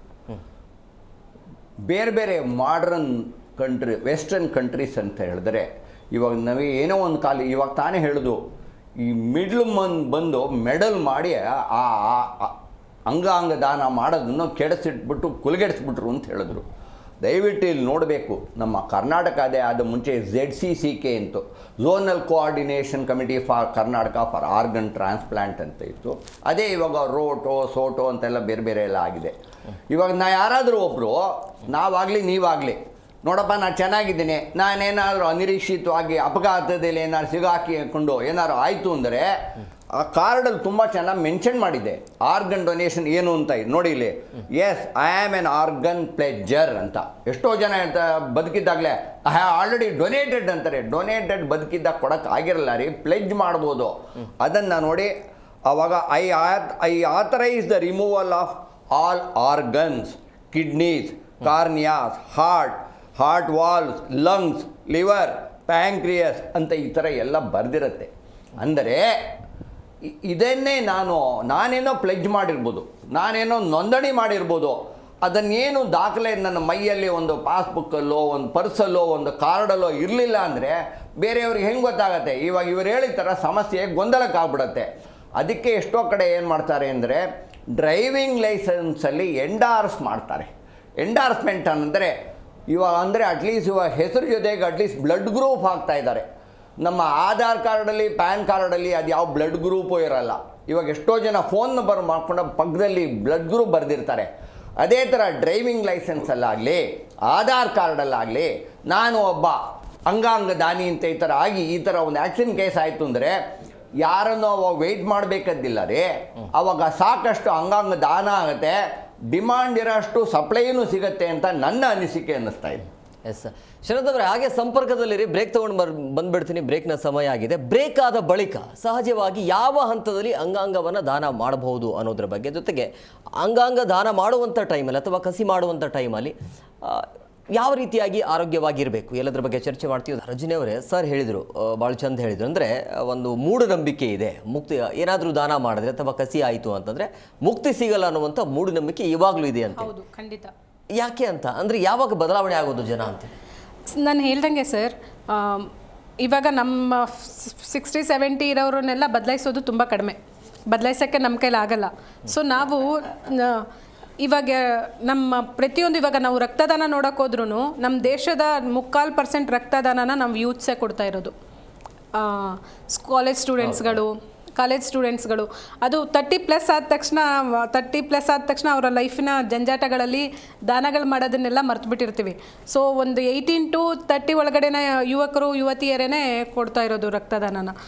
ಸೊ ನೀವು ರಕ್ತದಾನ ಮಾಡಿ ಅಂತ ಕೇಳಕ್ಕೆ ಹೋದ್ರೆ, ಅಯ್ಯೋ ನನಗೆ ರಕ್ತ ಇಲ್ಲ, ನಾನು ಎಲ್ಲಿಂದ ಕೊಡಲಿ ಅಂತ ಹೇಳ್ತಾರೆ. ಆ ಥರ ಮನಸ್ಥಿತಿ. ಇನ್ನು ನಾವು ಈ ದಾನಗಳ ಬಗ್ಗೆ ಮಾತಾಡಿದ್ರೆ, ನಾವು ಅಂಗಾಂಗ ದಾನಗಳು ಮಾತಾಡ್ತಾ ಇರೋದು the person who is on brain dead, ಅವ್ರ ಬಗ್ಗೆ ಮಾತಾಡ್ತೀವಿ. ಬಟ್ ಪ್ರತಿಯೊಂದು ಸಾವು ನಡೆದಾಗ್ಲೂ ನಾವು ಕಣ್ಣು ಡೊನೇಟ್ ಮಾಡ್ಬೋದು.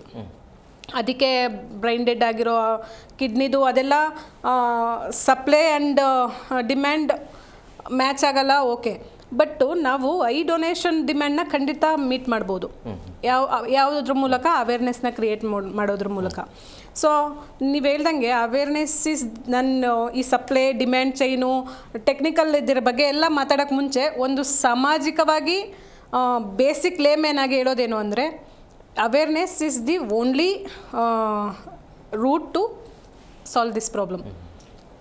ಇನ್ನೊಂದು ಮಾತಾಡೋದು, ಮುಕ್ತಿ ಸಿಗಲ್ಲ, ಇದು ಮೂಢನಂಬಿಕೆ ಅಂತ. ಇದು ಮುಕ್ತಿ ಮೂಢನಂಬಿಕೆಗಿಂತ ತುಂಬ ಜನಕ್ಕೆ ಏನು ಅಂದರೆ, ತಿರುಗಿ ಒಂದೊಂದ್ಸಲ ಏನಾದ್ರು ನೀವು ಹುಟ್ಟುಬಿಟ್ರೆ ನೀವು ಕುರುಡನಾಗ ಹುಟ್ಟುಬಿಡ್ತೀಯಾ ಅಂತ ಹೇಳ್ಬಿಟ್ಟು ಇದು ಈ ಮೂಢನಂಬಿಕೆ ಜಾಸ್ತಿ ಆಗ್ಬಿಟ್ಟಿದ್ರೆ. ನಮಗೆ ಗೊತ್ತು, ಇವಾಗ ನಮ್ಮ 60-70 ವರ್ಷದಲ್ಲಿ ನಮ್ಮ ಮನೇಲೆ 40-50 ಜನ ಸದ್ರು, ಯಾರು ವಾಪಸ್ ಹುಟ್ಟಿದ್ದು ಕಾಣಲಿಲ್ಲಪ್ಪ ನಾವು. ಅದೇನೋ ಪುನರಪಿ ಜನನಂ ಪುನರಪಿ ಮರಣಂ ಅಂತೂ ಇದೆ. ಮನಸ್ಥಿತಿ ಬದಲಾವಣೆ ಆಗೋದು, ಮನಸ್ಥಿತಿ ಮಾತ್ರ ಬದಲಾಗಿಲ್ಲ. ನಮ್ಮ ಮನೇಲೆ ಇವಾಗ ನೋಡಿ, ಇವಾಗ ನಾವು ಕೂತಿರೋ ಟೈಮ್ ಇವಾಗ ಹೆಂಗಿದೆ ಅಂದರೆ, ನಮ್ಮ ದೇಶದಲ್ಲಿ 39ನೇ ನೇತ್ರದಾನದ ಪಾಕ್ಷಿಕೋತ್ಸವ ನಡೀತಾ ಇದೆ. 39th eye donation fort night ಅಂತ ನಡೀತಾ ಇದೆ. ಮೊಟ್ಟ ಮೊದಲು ಇವತ್ತು ರಜನಿಯವರು ಶುರು ಮಾಡಿದಾಗ ಮಾತಾಡೋದು ಪಲ್ಸ್ ಪೋಲಿಯೋ ಬಗ್ಗೆ ಅಂತ. ಸುಮಾರು 30 ವರ್ಷ ನಮ್ಮ ದೇಶ ಕಷ್ಟಪಟ್ಟಿದೆ. ಆ ಪೋಲಿಯೋ ಡ್ರಾಪ್ಸ್ ಕೊಟ್ಟು ಇದೆಲ್ಲ ಮಾಡಿದಿಂದ, ಎರಾಡಿಕೇಟ್ ಮಾಡಿದಿಂದ ಇವತ್ತು 205 ದೇಶಗಳಲ್ಲಿ ನಮ್ಮ ದೇಶನ ಒಂದು ಹೆಮ್ಮೆಯಾಗಿ ಪೋಲಿಯೋ ಫ್ರೀ ಸ್ಟೇಟ್ ಅಂತ ಹೇಳೋ ಥರ ಬಂದಿದೆ. ಅದಕ್ಕೊಂದು ಚಪ್ಪಾಳಿನೇ ಹೊಡಿಬೇಕು. ಅಂದರೆ ಅದೇ ಥರ ಇವಾಗ ನೇತ್ರದಾನಕ್ಕೆ 15 ದಿವಸ ಪ್ರಾಮಿನೆನ್ಸ್ ಇದೆ. ಅದ್ರ ಜೊತೆ ಫೆಬ್ರವರಿಗೆ ಬಂದರೆ ಗ್ಲೂಕೋಮಾಗ ಅಂದರೆ 1 ವಾರ ಇದೆ. ಆಮೇಲೆ ಅಕ್ಟೋಬರ್ ಬಂದೆ ವರ್ಲ್ಡ್ ಸೈಡ್ ಡೇ ಅಂತ ಇದೆ. ಹೇಗೆ ರಕ್ತದಾನಕ್ಕೆ ಮಾಹಿತಿ ಕೊಟ್ಟು ಆದ್ಯತೆ ಕೊಡ್ತಾ ಇದ್ದೀವೋ, ನೇತ್ರದಾನಕ್ಕೂ ಹೆಂಗೆ ಇನ್ನೂ ನೇತ್ರದಾನ ಸಾಕಷ್ಟು ಆಗ್ತಾ ಇಲ್ಲ, ಹೆಂಗೆ ಅರಿವು ಮೂಡಿಸ್ತಾ ಇದ್ದೀವೋ ಸರ್ಕಾರ, ನಾನು ಖಂಡಿತ ಹೇಳ್ತೀನಿ, ಖಚಿತವಾಗಿ ಹೇಳ್ತೀನಿ, ಎಲ್ಲೂ ಈ ಮಾಹಿತಿ ಕಾರ್ಯಕ್ರಮ, ಅವೇರ್ನೆಸ್ ಕಾರ್ಯಕ್ರಮ ಅವ್ರಿಗೆ ಅದು ಬೇಡವೇ ಬೇಡ. ಓಟು ನೋಟು ಏಟು ಅಷ್ಟೇ, ಯಾವುದು ಪುಕ್ಕಟೆ ಕೊಡ್ತೀನಿ ಇದನ್ನು ಮಾತ್ರ ಅವೇರ್ನೆಸ್ ಕ್ರಿಯೇಟ್ ಮಾಡ್ತಾರೆ. ಇದ್ರ ಬಗ್ಗೆ ಎಲ್ಲ ಖಂಡಿತ ಎಲ್ಲೂ ಇಲ್ಲ ರೀ. ನಾನು ಸರ್ಕಾರದ ಪರವಾಗಿ, ಗೌರ್ಮೆಂಟ್ ಆಫ್ ಕರ್ನಾಟಕ ಪರವಾಗಿ ನಾನು ಸಾಕಷ್ಟು ಕಡೆ ಹೋಗಿ ಇಂಥ ಅವೇರ್ನೆಸ್ ಕಾರ್ಯಕ್ರಮ ನಾನೇ ಮಾಡಿದ್ದೇನೆ. ಕಾಲೇಜುಗಳಲ್ಲಿ, ಕಂಪ್ನಿಗಳಲ್ಲಿ, ಪಬ್ಲಿಕ್ ಪ್ಲೇಸಸ್ಸಲ್ಲಿ ನಾನು ಹೋಗಿ ಮಾಡಿದ್ದೀನಿ ಇದನ್ನು. ಶರದ್ ಅವರೇ, ಯಾವ ಹಂತದಲ್ಲಿ ಅಂಗಾಂಗವನ್ನು ಕಸಿ ಮಾಡಬಹುದು ಅಂತೇಳಿ, ಅಂದರೆ ಜೀವಂತ ಅಂಗಾಂಗ ದಾನದ ಸಮಯದಲ್ಲಿ ಏನೆಲ್ಲ ಕಸಿ ಆಗಬಹುದು ಅಂತೇಳಿ, ಯಾವೆಲ್ಲ ಅಂಗಗಳನ್ನು ದಾನ ಮಾಡಬಹುದು ಅಂತ? ಸೊ ಇದರಲ್ಲಿ ಟೈಪ್ಸ್ ಇರುತ್ತೆ. ಒಂದು ಅಂದರೆ ಲಿವಿಂಗ್ ಡೋನರ್, ಅಂದ್ರೆ ಅವರು ಜೀವಂತವಾಗಿ ಇರುವಾಗಲೇ ಯಾವುದೆಲ್ಲ ಕಸಿ ಮಾಡಬಹುದು. ನೋಡಿ, ಎಕ್ಸಾಂಪಲ್ ಕಿಡ್ನಿ ಮಾಡಬಹುದು ಖಂಡಿತವಾಗ್ಲು. ಯಾಕಂದ್ರೆ 2 ಕಿಡ್ನಿಯಲ್ಲಿ ಅವ್ರು 1 ಕಿಡ್ನಿಯಲ್ಲಿ ಬದುಕಬಹುದು, ಮತ್ತೊಂದು ಕಿಡ್ನಿ ಇನ್ನೊಬ್ರಿಗೆ ಹೋಯ್ತು ಅಂದ್ರೆ ಅವರು ಬದುಕುವಂತ ಅವಕಾಶ ಇರುತ್ತೆ. ಅದೇ ರೀತಿ ಆದಂಗೆ ಕೆಲವೊಂದು ಟಿಶ್ಯೂಗಳನ್ನ ಅವರು ಏನು ದಾನ ಮಾಡಬಹುದು ಖಂಡಿತವಾಗ್ಲು ಲಿವಿಂಗ್ ಇರುವಾಗ್ಲೇನೆ. ಇನ್ನು ಕೆಡಾವರ್ ಡೊನೇಷನ್ ಅಂದ್ರೆ ಅವ್ರು ಸತ್ತ ಮೇಲೆ ಏನೆಲ್ಲ ಕಣ್ಣು ಎಸ್ಪೆಷಲಿ 6 hours 5 hours 4 hour ಒಳಗಡೆನೆ ಕಲೆಕ್ಷನ್ ಆಯಿತು ಅಂತ ಹೇಳಿದ್ರೆ ಡೆಫಿನೆಟ್ಲಿ ಅದನ್ನ ಇನ್ನೊಬ್ಬರಿಗೆ ಯೂಸ್ ಮಾಡುವಂತಹ ಒಂದು ಪಾಸಿಬಿಲಿಟಿ ಇರುತ್ತೆ. ಒಂದು half an hour 35 minutes ಅಲ್ಲಿ ಅವರು ಅದನ್ನ ತಗೊಂಡು ಹೋಗ್ಬಿಡ್ತಾರೆ ಇನ್ಫಾರ್ಮ್ ಮಾಡಿದ್ರೆ. ಸೊ ಇದು ಸತ್ತ ಮೇಲೆ ಆಗುವಂಥದ್ದು. ಆಮೇಲೆ ಲಿವರ್ ಕೂಡ ಹಂಗೆ, ಲಿವರ್ ಲಿವಿಂಗ್ ಅಲ್ಲೂ ತಗೋಬಹುದು, ಕೆಡವರಲ್ಲೂ ತಗೋಬಹುದು. ಲಿವರಿನ ಒಂದು ಕೆಪಾಸಿಟಿ ಏನಪ್ಪಾ ಅಂತ ಹೇಳಿದ್ರೆ, ಸ್ವಲ್ಪ ಲಿವರ್ ಇದ್ರೂ ಕೂಡ ಅದು ರೀಜನರೇಟ್ ಆಗಿ ದೊಡ್ಡದಾಗುತ್ತೆ ಅಂತ ಆಟೋಮೆಟಿಕ್ ಆಗಿ. ಕಂಪ್ಲೀಟ್ ಲಿವರ್ ಟ್ರಾನ್ಸ್ಪ್ಲಾಂಟೇಶನ್ ಮಾಡಲ್ಲ, ಸ್ವಲ್ಪ ಲಿವರ್ ಟ್ರಾನ್ಸ್ಪ್ಲಾಂಟೇಶನ್ ಮಾಡಿದ್ರು ಕೂಡ ಅದು ಆ ಲಿವರಿನ ಕೆಲಸನೇ ಮಾಡ್ತಾ ಇರುತ್ತೆ. ಕ್ರಮೇಣವಾಗಿ ಸೈಜ್ ಕೂಡ ಅದು ಅಲ್ಲಿಗೆ ಬರುವಂಗೆ ರೀಜನರೇಷನ್ ಕೆಪಾಸಿಟಿ ಇರುತ್ತೆ ಲಿವರ್ ನಲ್ಲಿ. ಹೇಗೆ ನಮ್ಮ ಈ ಸ್ಟಾರ್ ಫಿಶ್ ನಲ್ಲಿ ಇರುತ್ತೆ ಆ ರೀತಿಯಾದಂಗೆ ಲಿವರ್ ನಲ್ಲೂ ಕೂಡ ಇರುತ್ತೆ. ಸೊ ಈ ಒಂದು ವಿಭಾಗ ಏನಿದೆ, ಒಂದು ಕೆಡವರ್ ಅಂದ್ರೆ ಡೆಡ್ ಬಾಡಿಯಿಂದ ತಗೊಳ್ಳುವಂಥದ್ದು, ಮತ್ತೆ ಲಿವಿಂಗ್ ಡೊನೇಷನ್ ತಗೊಳ್ಳುವಂಥದ್ದು. ಮತ್ತೊಂದು ಏನಪ್ಪಾ ಅಂತ ಹೇಳಿದ್ರೆ, ನಾನು ಹೇಳ್ತಿದ್ದೆ ಫುಲ್ ಬಾಡಿ ಡೊನೇಷನ್ ಬಗ್ಗೆ ನಾನು ಅವಾಗ ಹೇಳಿದ್ದೆ ಏನಕ್ಕಪ್ಪ ಅಂತ ಹೇಳಿದ್ರೆ, ಅದು ಇನ್ಸ್ಪಿರೇಷನ್ ಅಂತ. ಸೊ ಆರ್ಗನ್ ಡೊನೇಷನ್ ಸಿಂಗಲ್ ಇರುವಂತದ್ದು, ಆ ಫುಲ್ ಬಾಡಿನೇ ಡೊನೇಟ್ ಮಾಡ್ತಿರುವಾಗ ಈ ರೀತಿಯಾದಂತಹ ಆರ್ಗನ್ ಡೊನೇಷನ್ ಮಾಡುವುದು ಒಂದು ಇನ್ಸ್ಪೈರಿಂಗ್ ಇರುತ್ತೆ ಅಂತ ನಾನು ಅವಾಗ ಎಕ್ಸಾಂಪಲ್ ಕೊಡ್ತಾ ಇದ್ದೆ ಅದ್ರ ಬಗ್ಗೆ.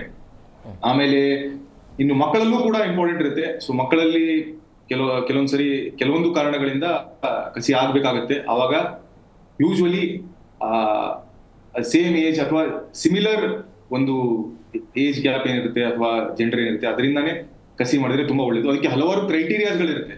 ಸೊ ಯಾವ ಆರ್ಗನ್ ತಗೋಬೇಕು, ಅವರ ಹೆಲ್ತ್ ಕಂಡೀಷನ್ ಹೇಗಿರಬೇಕು ಅಂತ ಹೇಳಿ. ಸೊ ಅದನ್ನು ಕೂಡ ಐ ಥಿಂಕ್ ಮುಂದಿನ 2-3 ಪ್ರಶ್ನೆಯಲ್ಲಿ ನಾವು ಚರ್ಚೆ ಮಾಡೋಣ. ಸರ್, ಈಗ ಅಂಗಾಂಗವನ್ನು ಕಸಿ ಮಾಡಬೇಕಾದ್ರೆ ಇಲ್ಲಿ ಆರೋಗ್ಯ ಪರೀಕ್ಷೆ ಇರುತ್ತಾ ಹೇಗೆ ಅಂತ? ಖಂಡಿತ ಇದು ಒಳ್ಳೆ ಮಾತು ಹೇಳಿದ್ರಿ. ಇಲ್ಲಿ ಡೋನರು ಹೆಲ್ತಿ ಆಗಿರಬೇಕು, ರೆಸಿಪಿಯೆಂಟು ಹೆಲ್ತಿ ಆಗಿರಬೇಕು. ಓಕೆ, ಅಂದರೆ ಇವಾಗ ಯಾವ್ದಾದ್ರು ಒಂದು ಆರ್ಗನ್ ಟ್ರಾನ್ಸ್ಪ್ಲಾಂಟ್ ಅಂತ ಇಟ್ಕೊಳ್ಳಿ. ಇವಾಗ ಒಬ್ರು ಕಿಡ್ನಿ ತೆಗೆದು ಇನ್ನೊಬ್ರಿಗೆ ಕಿಡ್ನಿ ಹೋಗಿದ್ದು ಅವನು ಹಾಕಿದಾನೆ ಅಂತ ಹೇಳಿದ್ರೆ, ಆ ಕಿಡ್ನಿ ಕೊಡೋನು ಕೂಡ ಅವನಿಗೆ BP, ಡಯಾಬಿಟೀಸು, ಮಿಕ್ಕಿದ ಹೆಲ್ತ್ ಕಂಡೀಷನ್ ಅವನದು ಚೆನ್ನಾಗಿರಬೇಕು. ಅವನಿಗೇನಾದರೂ ಅನಾರೋಗ್ಯ, ಅವನಿಗೆ ಏರುಪೇರು ಇದ್ದರೆ ಅವನು ಆವಾಗ ಕೊಡಕ್ಕೆ ಆಗಲ್ಲ. ಆಮೇಲೆ ಬ್ಲಡ್ ಗ್ರೂಪು, ಆ ಟಿಶ್ಯೂ ಮ್ಯಾಚಿಂಗು ಇದೆಲ್ಲ ಬರುತ್ತೆ. ಸೊ ಯಾರ್ದೋ ತಗೊಂಡು ಏನಂತ ತಗೊಂಡು ಬಿಗೆ ಹಾಕ್ಬಿಡೋದು, ಬಿನ ತಗೊಂಡು ಸಿಗೆ ಹಾಕ್ಬಿಡ್ಬೇಕು ಅಂದ್ರೆ ಅಷ್ಟು ಬಡಬಟ್ಟೆ ಆಗಲ್ಲ ಆ ಥರ. ಇವಾಗ ನೇತ್ರದಾನ ಅಂತ ಹೇಳಿದ್ರೆ, ಐ ಡೊನೇಷನ್ ಅಂದರೆ I donor is A universal donor. ಯಾರು ಕಣ್ಣು ತೆಗೆದಿನ ಬೇಕಾದ್ರೆ, ಯಾರು ಏಜ್ ಗ್ರೂಪು ಯಾರಿಗೆ ಬೇಕಾದ್ರೆ ಅದನ್ನು ಅಳವಡಿಸಿದ್ರೆ ಟ್ರಾನ್ಸ್ಪ್ಲಾಂಟ್ ಡ್ರಾಫ್ಟಿಂಗ್ ಮಾಡಿದ್ರು ನಡೆಯುತ್ತೆ ಅದು. ಇವಾಗ ಅದೇ ಥರ ರಕ್ತದ್ದು ಕೂಡ 4 ಗ್ರೂಪ್ ಇರ್ಬೋದು, AB, O ಅನ್ನೋದು ಇರ್ಬೋದು. ಅದರಲ್ಲಿ ಆ ಪಾಸಿಟಿವ್ ನೆಗೆಟಿವ್ ಇಂಥದ್ದೆಲ್ಲ ಇರುತ್ತೆ. ಅದ್ರಲ್ಲಿ ಮಾತ್ರ ಅದನ್ನು ಗ್ರೂಪ್ ಮಾತ್ರ. ಈ ಆರ್ಗನ್ ಇದಕ್ಕೆ ಮಾತ್ರ ಬಂತು ಅಂದಾಗ ಟ್ರಾನ್ಸ್ಪ್ಲಾಂಟ್ ಆಗ ರೆಸಿಪಿಯೆಂಟು ಅಂದರೆ ಯಾವನಿಗೆ ಅದನ್ನು ಟ್ರಾನ್ಸ್ಪ್ಲಾಂಟ್ ಆಗಬೇಕು ಅವನು ಸ್ವೀಕರಿಸ್ತಾನಲ್ಲ, ಅವನು ಆರೋಗ್ಯ ಕಂಡೀಷನ್ ಇರಬೇಕು, ಇಲ್ಲ ಅಂದರೆ ಅವನಿಗೂ ಮಾಡೋಕ್ಕಾಗಲ್ಲ. ಅದೇ ಥರ ಬೇರೆ ಬೇರೆ ರೋಗ ಇರಬಾರ್ದು, ಇರಬಾರ್ದು. ಇವಾಗ ನಾನೇ ನಮ್ಮ ಅಣ್ಣನಿಗೆ ಕೊಡೋಕ್ಕೆ ಸಿದ್ಧನಾಗಿದ್ದೆ 2009 ಆವಾಗ ನಂಗೆ ಹೇಳಿದ್ರು, ಕೃಷ್ಣ ನಿನಗೆ BP ಇದೆ, no you are not permitted to donate, ಯಾಕೆಂದರೆ ಅದರಿಂದ ಆರೋಗ್ಯ ಏರ್ಪೇರಾಗತ್ತೆ. ಸೊ ಇದೆಲ್ಲ ಕುಂದುಕೊರತೆಗಳು ಇದೆಲ್ಲ ಬರುತ್ತೆ. ಆದ್ದರಿಂದ ಆರೋಗ್ಯದ condition of the donor as well as recipient equally important ಅಂತ ಬಿಟ್ಟು ಇದನ್ನು ವಿಷಯ ತಿಳಿಸ್ತೀನಿ. ಇವರು ಹೇಳ್ತಾ ಇದ್ದರು, ನಾ ಇದನ್ನು ಹೇಳಬೇಕು, ಲಿವಿಂಗ್ ಡೋನರ್ಸ್ ಅಂತ ಬಂದಾಗ ನಮ್ಮಲ್ಲಿ ಜಾಸ್ತಿ ಬರೋದು ಕಿಡ್ನಿ ಫೇಲ್ಯೂರ್ ಕೇಸ್ಗಳೇ ತುಂಬ ಬರೋದು. ನನಗೆ ಗೊತ್ತಿರೋಂಗೆ ನಾನು ನಮ್ಮ ಸ್ನೇಹಿತರಲ್ಲೇ ಒಂದು ಕೊನೆ ತಂಗಿ ಬಂದು ಅಣ್ಣನಿಗೆ ಕಿಡ್ನಿ ಡೊನೇಟ್ ಮಾಡಿ ಅವನು 25 ವರ್ಷ ಬದುಕಿದ್ದಾರೆ. ಅವನು ಕೂಡ ಗೌರ್ಮೆಂಟ್ ಸೆಮಿಟರಿಯಲ್ಲಿ ರಾಧಾಕೃಷ್ಣ ಅಂತ ಕೊನೆ ತಂಗಿ ಅದವಳು ಡೊನೇಟ್ ಮಾಡಿ ಅವಳು 25 ವರ್ಷ ಅವನು ಬದುಕಿದ್ದ. ಸೊ ಅದೇ ಥರ ಇನ್ನೊಬ್ಬರು ಗಂಡ ಬಂದು ಹೆಂಡತಿಗೆ ಲಿವರನ್ನು ಡೊನೇಟ್ ಮಾಡಿದ್ದಾರೆ. ಇವ್ರು ಹೇಳ್ತಾ ಇದ್ರು ಇವಾಗ ತಾನೆ, ಲಿವರನ್ನು ಡೊನೇಟ್ ಮಾಡಿದ್ರೆ ಒಂದು ಪೋರ್ಷನ್ ಆಫ್ ದ ಲಿವರ್ ಅದನ್ನು ಕೊಟ್ಟರೆ ಡೊನೇಟ್ ಮಾಡಿದವನು ಬದುಕೊಳ್ತಾನೆ, ಅಲ್ಲಿ ರೆಸಿಪಿಯೆಂಟ್ ಅದು ಅವರು ಬದುಕೊಳ್ತಾರೆ. ಇಂಥದ್ದು ಸಾಕಷ್ಟು ಜನಗಳಿಗೆ ಗೊತ್ತಿಲ್ಲ. ಒಂದು ಹೇಳಿದೆ ಕಿಡ್ನಿ ಜಾಸ್ತಿ ಬರೋದು, ಕಿಡ್ನಿ ಆ್ಯಂಡ್ ಲಿವರ್ ಕೇಸ್ಗಳೇ ನಮ್ಮ ಭಾರತದಲ್ಲಿ ಜಾಸ್ತಿ. ಅದರದ್ದೇ ವೇಟಿಂಗ್ ಲಿಸ್ಟ್ಗಳು ತುಂಬ ಅದನ್ನೇ ಇರೋದು. ಈ ಮಾಹಿತಿ ಇಲ್ಲ, ಸರಿಯಾದ ಈ ಮಿಡ್ಲ್ ಮನ್ಗಳು ಬಂದು ಮೆಡ್ಲ್ ಮಾಡೋದ್ರಿಂದ ಇದು. ಆಮೇಲೆ ಆ ಮೂಢನಂಬಿಕೆ ಅದೆಲ್ಲ ಮುಕ್ತಿ ಬಿಟ್ಟಾಕ್ಬಿಡಿ. ಮುಕ್ತಿ ಹೆಂಗಿದ್ರು ಅಲ್ಲ ರೀ, ಬದುಕಿದ್ದಾಗಲೇ ಏನೂ ಮಾಡಲಿಲ್ಲ ಅಂದರೆ ಹೋದ್ಮೇಲೆ ಎಂಥ ಮುಕ್ತಿ ಸಿಗೋದು? ಇದ್ದಾಗ ಏನಾದ್ರು ಮಾಡಿದ್ರೆ ಮುಕ್ತಿ ಸಿಗತ್ತೆ. ಈ ಕೇಲ್ ಕದಮ್ ಡೋಲ್ ಬಜಾ ಆದ್ಮೇಲೆ ಬರೀ ಡೋಲೇ ಸಿಗೋದು. ಅದೇ ಇನ್ನೊಬ್ಬರಿಗೆ ನೀವು ಯಾವಾಗ ನೆರವಾಗ್ತೀರ ಅದೇ ಮುಕ್ತಿ, ಅದೇ ಮುಕ್ತಿ ಅಲ್ವಾ? ಅದನ್ನು ಬಿಟ್ಟು ಸುಮ್ಮನೆ ಮೂಢನಂಬಿಕೆಯಲ್ಲ ಇದ್ರೆ ಕೆಲಸ ನಡೆಯಲ್ಲ. ಸೊ ಆದ್ದರಿಂದ ಹೇಳ್ತೀನಿ, ಇದ್ರ ಜೊತೆಗೆ ನಮ್ಮ BMS college bone marrow transplant ಅಂತಲೂ ಮಾಡ್ತಾರೆ. ಇದು ತಿಳ್ಕೋಬೇಕು. ಯಾತಕ್ಕೆಂದರೆ ಎಷ್ಟೋ ಮಕ್ಳುಗಳಿಗೆ ಬೈ ಬರ್ತಲ್ಲೇ ಲುಕಮಿಯಾ, ಥಾಲ್ಸೆಮಿಯಾ ಇಂಥದ್ದೆಲ್ಲ ಬರುತ್ತೆ. ಆ ಬೋನ್ ಮ್ಯಾರೋ ಟ್ರಾನ್ಸ್ಪ್ಲಾಂಟನ್ನು 18ರಿಂದ ನೀವು ಹೇಳಿದ್ರಿ ಯಾರ್ಯಾರು ಯಾವ ಬೇಕಾದ್ರೂ ಮಾಡ್ಬೋದು. ಇದಕ್ಕೆಲ್ಲ ವಯೋಮಿತಿ ಕೆಲವೊಂದೆಲ್ಲ ಬರುತ್ತೆ. Age group is also important, health condition important. 18ರಿಂದ 50 ವರ್ಷ ಇದ್ದವರು ಅವರೇನಾರು ಅವನು ದಾನಿ ಆಗಬೇಕು ಅಂದರೆ ಬೋನ್ ಮ್ಯಾರೋ ಟ್ರಾನ್ಸ್ಪ್ಲಾಂಟ್. ನಾವಂತೂ ಒಂದು ಜೀವನ ಸೃಷ್ಟಿ ಮಾಡೋಕ್ಕಾಗಲ್ಲ, ಒಂದು ಜೀವನ ಉಳಿಸೋ ಶಕ್ತಿ ನಮಗೆ ಭಗವಂತ ಕೊಟ್ಟಿದ್ದಾನೆ. ಈವನ್ ಬೋನ್ ಮ್ಯಾರೋದನ್ನು ಡೊನೇಟ್ ಮಾಡ್ತು ಅಂದರೆ ಒಂದು ಮಗುನ ಬದುಕಿಸ್ಬೋದು. ಅದೇ ಥರ ನಾವು ಕಿಡ್ನಿ ಡೊನೇಟ್ ಮಾಡಿ, ಎ ಪೋರ್ಷನ್ ಆಫ್ ಲಿವರ್ ಮಾಡಿ, ಇದೆಲ್ಲ. ಆಮೇಲೆ ಬ್ಲಡ್ ಅಂತೂ ಪೀರಿಯಾಡಿಕ್ ಎಲ್ಲ ಮಾಡ್ಬೋದು. Every 3 months whole blood donation ಇದೆಲ್ಲ ಮಾಡ್ಬೋದು, ಆರೋಗ್ಯ ಚೆನ್ನಾಗಿರೋ ತನಕ. ಸೊ ಆಮೇಲೆ ಅದು ಹೇಳೋದು ಡಯಾಬಿಟೀಸು ಇದನ್ನು ಕೂಡ ಅಂದರೆ ಕಂಟ್ರೋಲ್ಡ್ ಇದ್ದು ಅಂದರೆ ಇವನು ಅವರು ಕೂಡ ದಾನ ಮಾಡ್ಬೋದು. ಸೊ ಆದ್ದರಿಂದ ಇಲ್ಲಿ ಅವೇರ್ನೆಸ್ ಅನ್ನೋದು ಜಾಸ್ತಿ ಇಲ್ಲ. ಆಗಾಗಲೇ ಟಿ ವಿನಲ್ಲಾಗಲಿ ರೇಡಿಯೋ ಆಗಲಿ ಇಂಥ ಕಾರ್ಯಕ್ರಮಗಳು ಪದೇ ಪದೇ ಬರಬೇಕು ಅಂತ ನನ್ನ ಅನಿಸಿಕೆಯವರೇ. ಈ ಅಂಗಾಂಗ ದಾನಿಗಳು ಕುಟುಂಬಸ್ಥರೊಂದಿಗೆ ಯಾವ ರೀತಿಯಾಗಿ ಸಂವಹನ ಇರಬೇಕು ಅಂತೇಳಿ, ಮಾತುಕತೆ ಕಮ್ಯುನಿಕೇಷನ್ ಯಾವ ರೀತಿಯಾಗಿ ಇರಬೇಕು ಅಂತ ಇವ್ರು ಹೇಳ್ದಂಗೆ ಸರ್, ನಾವು ಡೊನೇಟ್ ಮಾಡಿಬಿಟ್ಟಿದ್ದೀವಿ ಅನ್ಕೋತೀವಿ. ಎಲ್ಲೋ ಒಂದು ಕ್ಯಾಂಪ್ ನಡೀತಾ ಇರುತ್ತೆ, ಆ ಕ್ಯಾಂಪ್ಗೆ ಹೋಗ್ಬಿಟ್ಟು ಈ ಥರ ಕಾರ್ಡ್ ಸಿಗುತ್ತೆ, ನಾವು ಫಿಲ್ ಮಾಡಿ ಬ್ಯಾಗಲ್ಲಿ ಇಟ್ಕೋತೀವಿ. ಮನೆಯಲ್ಲಿ ಇನ್ಫಾರ್ಮೇಷನ್ನೇ ಕೊಟ್ಟಿರಲ್ಲ ನಾವು ಮಾಡಿದ್ದೀವಿ ಅಂತ. ಅವರು ತೀರೋದಾಗ ಮನೆಯವ್ರಿಗೆ ಅದು ಯಾವುದ್ರದ್ದು ಅವೇರ್ನೆಸ್ ಇರಲ್ಲ. ನೆಂಟರ ಕರಿ ಆ ಕಾರ್ಯಗಳು ನೋಡು ಅದರಲ್ಲಿ ಬ್ಯುಸಿ ಆಗಿಬಿಟ್ಟಿರ್ತಾರೆ. ಸೊ ಆ ಟೈಮಲ್ಲಿ ಯಾರು ಆ ಎಮೋಷ್ನಲ್ ಟ್ರಾಮಾಯಿಂದ ಹೊರಗೆ ಬಂದು ಈ ಡಿಸಿಷನ್ ತಗೊಳ್ಳೋ ಅಷ್ಟು ಸಮಯ ಯಾರಿಗೂ ಇರಲ್ಲ ಆ ಫ್ಯಾಮಿಲಿನಲ್ಲಿ ಆವಾಗ. ಸೊ ಇದರಲ್ಲಿ ನನ್ನ ಕೇಸನ್ನೇ ನಾನು ಇದರಲ್ಲಿ ಒಂದು 2 ನಿಮಿಷ ತೊಗೊಂಡು ಹೇಳೋಕ್ಕೆ ಇಷ್ಟಪಡ್ತೀನಿ. 2010 ರೋಡ್ ಆ್ಯಕ್ಸಿಡೆಂಟಲ್ಲಿ ನಾನು ಇಬ್ಬರು ತಮ್ಮೆಂದರು ರೋಡ್ ಆ್ಯಕ್ಸಿಡೆಂಟ್ ಆಯಿತು, 2 wheeler road accident. Road accident ಆಗಿ ಒಬ್ಬ ಸ್ಪಾಟಲ್ಲೇ ತೀರೋಗ್ಬಿಟ್ಟ. ಇನ್ನೊಬ್ಬರು ನನ್ನ ಪಕ್ಕದಲ್ಲಿರೋ ಹಾಸ್ಪಿಟ್ಲಿಗೆ ಕರ್ಕೊಂಡು ಹೋದ್ವಿ, ಅವನು ಬ್ರೈನ್ ಡೆಡ್ ಅಂತ ಹೇಳ್ದ. ನಾವು ಇಲ್ಲಿ ನಂಜನಗೂಡು ಹತ್ರ ಆಗಿದ್ದು. ನಾವು ಬ್ಯಾಂಗ್ಳೂರಿಂದ ಹೋಗಿ ಎಲ್ಲ ಆಗೋವರೆಗೆ ಒಂದು 1 or 2 hours ಅವನು ತೀರೋಗ್ಬಿಟ್ಟ ಅಲ್ಲಿ. ನಾವು ಇದ್ದಿದ್ದ ಶಾಕಲ್ಲಿ ನಮ್ಗೆ ಯಾರೂ ಹೇಳೂ ಇಲ್ಲ, ಡಾಕ್ಟರ್ಸ್ಗಳೂ ಅದು ಗೌರ್ಮೆಂಟ್ ಹಾಸ್ಪಿಟ್ಲು, ನಮಗೆ ಗೊತ್ತಿಲ್ಲ ಅಲ್ಲಿ ಫೆಸಿಲಿಟಿ ಇತ್ತೋ ಇಲ್ವೋ, ಯಾರೂ ನಮ್ಗೆ ಹೇಳಲಿಲ್ಲ ಡೊನೇಟ್ ಮಾಡ್ಬೋದಿತ್ತು ಅಂತ. ಸೊ 2 ವ್ಯಕ್ತಿಗಳ ಅಂಗಾಂಗಗಳು ಅಲ್ಲಿ ವೇಸ್ಟ್ ಆಯಿತು. ಅವತ್ತು ನನಗೆ ಯಾರಾದರೂ ಒಬ್ಬರು ನಿನ್ನ ತಮ್ಮನ ಕಣ್ಣು ಡೊನೇಟ್ ಮಾಡ್ಬೋದು ಅಂತ ಹೇಳಿದಿದ್ರೆ ಖಂಡಿತ ಅವ್ನ ಕಣ್ಣು ಇನ್ನೂ ಪ್ರಪಂಚನ ನೋಡ್ತಾ ಇತ್ತು. ಸೊ ಆ ಮೂಮೆಂಟಲ್ಲಿ ನಾನು ಡಿಸೈಡ್ ಮಾಡಿದೆ, awareness is most important for this process ಅಂತ. ಸೊ ಇವಾಗ ನಾವು ಪ್ರತಿಯೊಂದು ನನಗೆ ಎಲ್ಲೆಲ್ಲಿ ಕ್ರೌಡ್ ಗ್ಯಾದರ್ ಆಗುತ್ತೆ, ಕಾಲೇಜ್ಗಳಿಗೆ, ಸ್ಕೂಲ್ಗಳಿಗೆ ಎಲ್ಲ ಹೋಗಿ ಅವೇರ್ನೆಸ್ನ ಕ್ರಿಯೇಟ್ ಮಾಡ್ತಾ ಇದ್ದೀನಿ ನಾನು. ಸೊ ಆ ಇನ್ಸಿಡೆಂಟೇ ನನಗೆ ಇವತ್ತು ಇಲ್ಲಿ ಬಂದು ಕೂತ್ಕೊಳ್ಳೋ ಅಂತಹ ಒಂದು ಇದನ್ನು ಸಂಪೂರ್ಣ ನಯನ ಅಂತ ಒಂದು ಸಂಸ್ಥೆಯನ್ನು ಫೌಂಡ್ ಮಾಡಿ ಅದರ ಮೂಲಕ ಎಲ್ಲ ಕಡೆನೂ ನಾವು ಜಾಗೃತಿನ ಮೂಡಿಸ್ತಾ ಇದ್ದೀವಿ.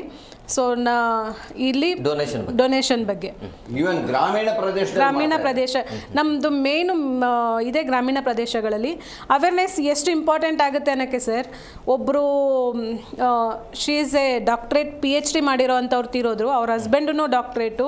ನಾವು ಅವ್ರಿಗೋಗಿ ಈ ಥರ ಕೊಡಬೇಕು ಅಂತ ಹೇಳಿ ಆಲ್ಮೋಸ್ಟ್ 3/4 ಅವರ್ ನಾವು ಟ್ರೈ ಮಾಡಿದ್ರು ಅವ್ರನ್ನ ಕನ್ವಿನ್ಸ್ ಮಾಡೋಕ್ಕಾಗಲಿಲ್ಲ ನಮ್ಮ ಕೈಯಲ್ಲಿ.